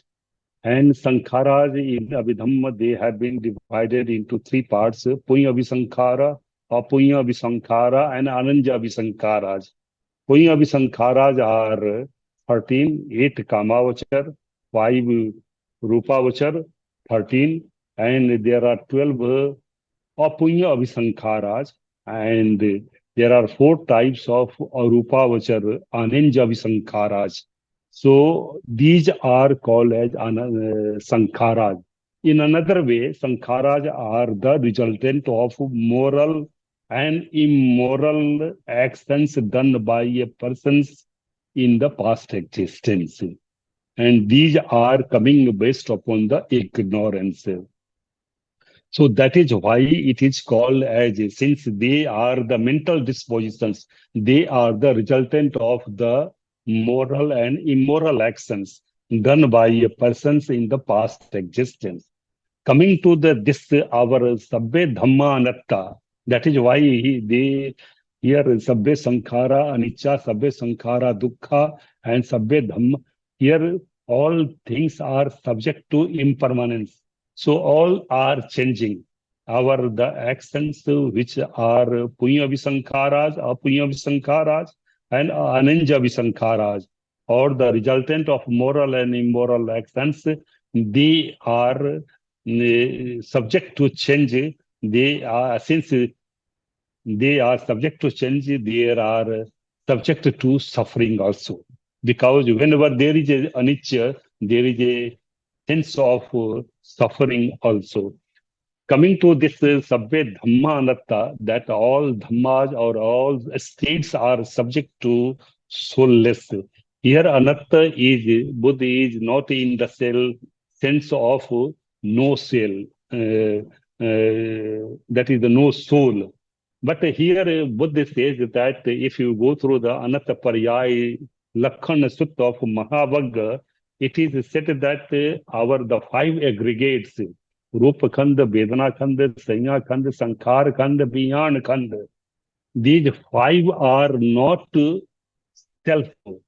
Rupa Khanda, that is the aggregates of the form, they are not the self. It is not called as a that which belongs to any permanent entity. In the same way, Rupa Khanda, Vedana Khanda, Sanya Khanda, Sankhara Khanda, and Vijnana Khanda. So all here 5. If you see, man is a composition of 5 aggregates: Rupa Khanda, Vedana Khanda, Sanya Khanda, Sankhara Khanda, Vijnana Khanda. So all 5 aggregates have been put together. If you go through the Abhidhammic traditions, here Panchaskandhas are in the sense of chitta-chetsika rupa dhammas. In another way, it is nam and rupa. So all whatever we are having our personality, it is made up of our 5 aggregates: Rupa Khanda, Vedana Khanda, Sanya Khanda, Sankhara Khanda, Vijnana Khanda. In that sense, it is called as sabbe dhamma anatta. That Rupa Khanda, Vedana Khanda, Sanya Khanda, Sankhara Khanda, and Vijnana Khanda, they are not the self. They are not I. They do not have I-ness. They are devoid of self. In that sense, they are called as sabbe dhamma anatta. All states are in the sense of Rupa Khanda, Vedana Khanda, Sanya Khanda, Sankhara Khanda, Vijnana Khanda. But in the case of our sabbe sankhara anicca, only the moral and immoral actions done by a person in the past existence, that is the vipaka. So here punya visankhara, apunya visankhara, and ananja visankhara, only 3 aspects have been taken together, not full of all. So in that sense, it is called as a sabbe sankhara anicca, that punya, apunya, and ananja visankhara.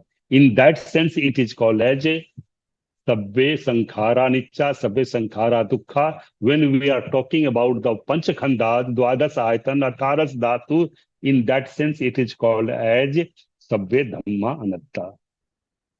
Is it okay? Now I got it, sir. Thank you. Thank you so much. Thank you. Okay. Any another question if you have? Anyone?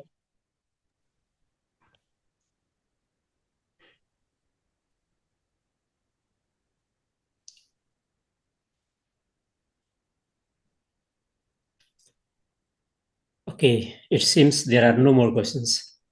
Okay, Farinderji, Okay, it is time so, very much. 12:20.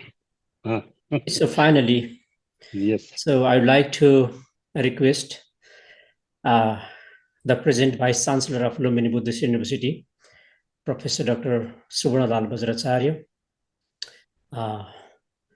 to give his concluding remarks and conclude the session. Okay, thank you very much, Farinder sir. Actually, we are touching very much to Professor Bimulendra Kumar, because he's speaking continuously 2 hours, and we can understand, we can see how depth knowledge he has in this subject matter. Frankly speaking, for me, it is at a very, very high level.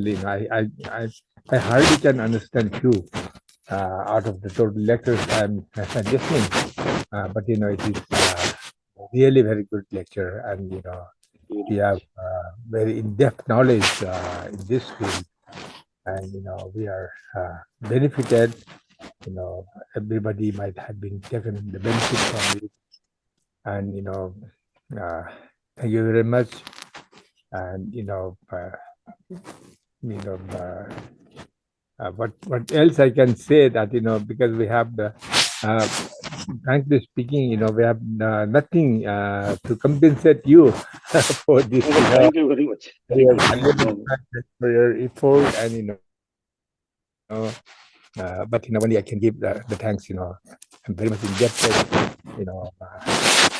The work that you are doing for the success of the L.B.U Buddhist University.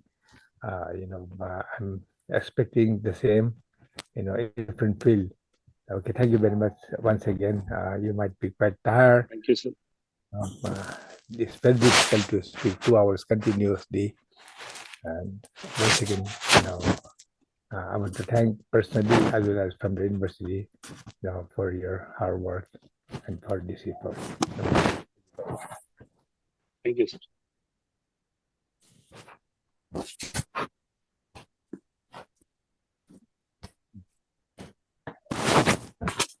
I think you can leave now. Yes, yes. Thank you very much. Thank you. Namaskar.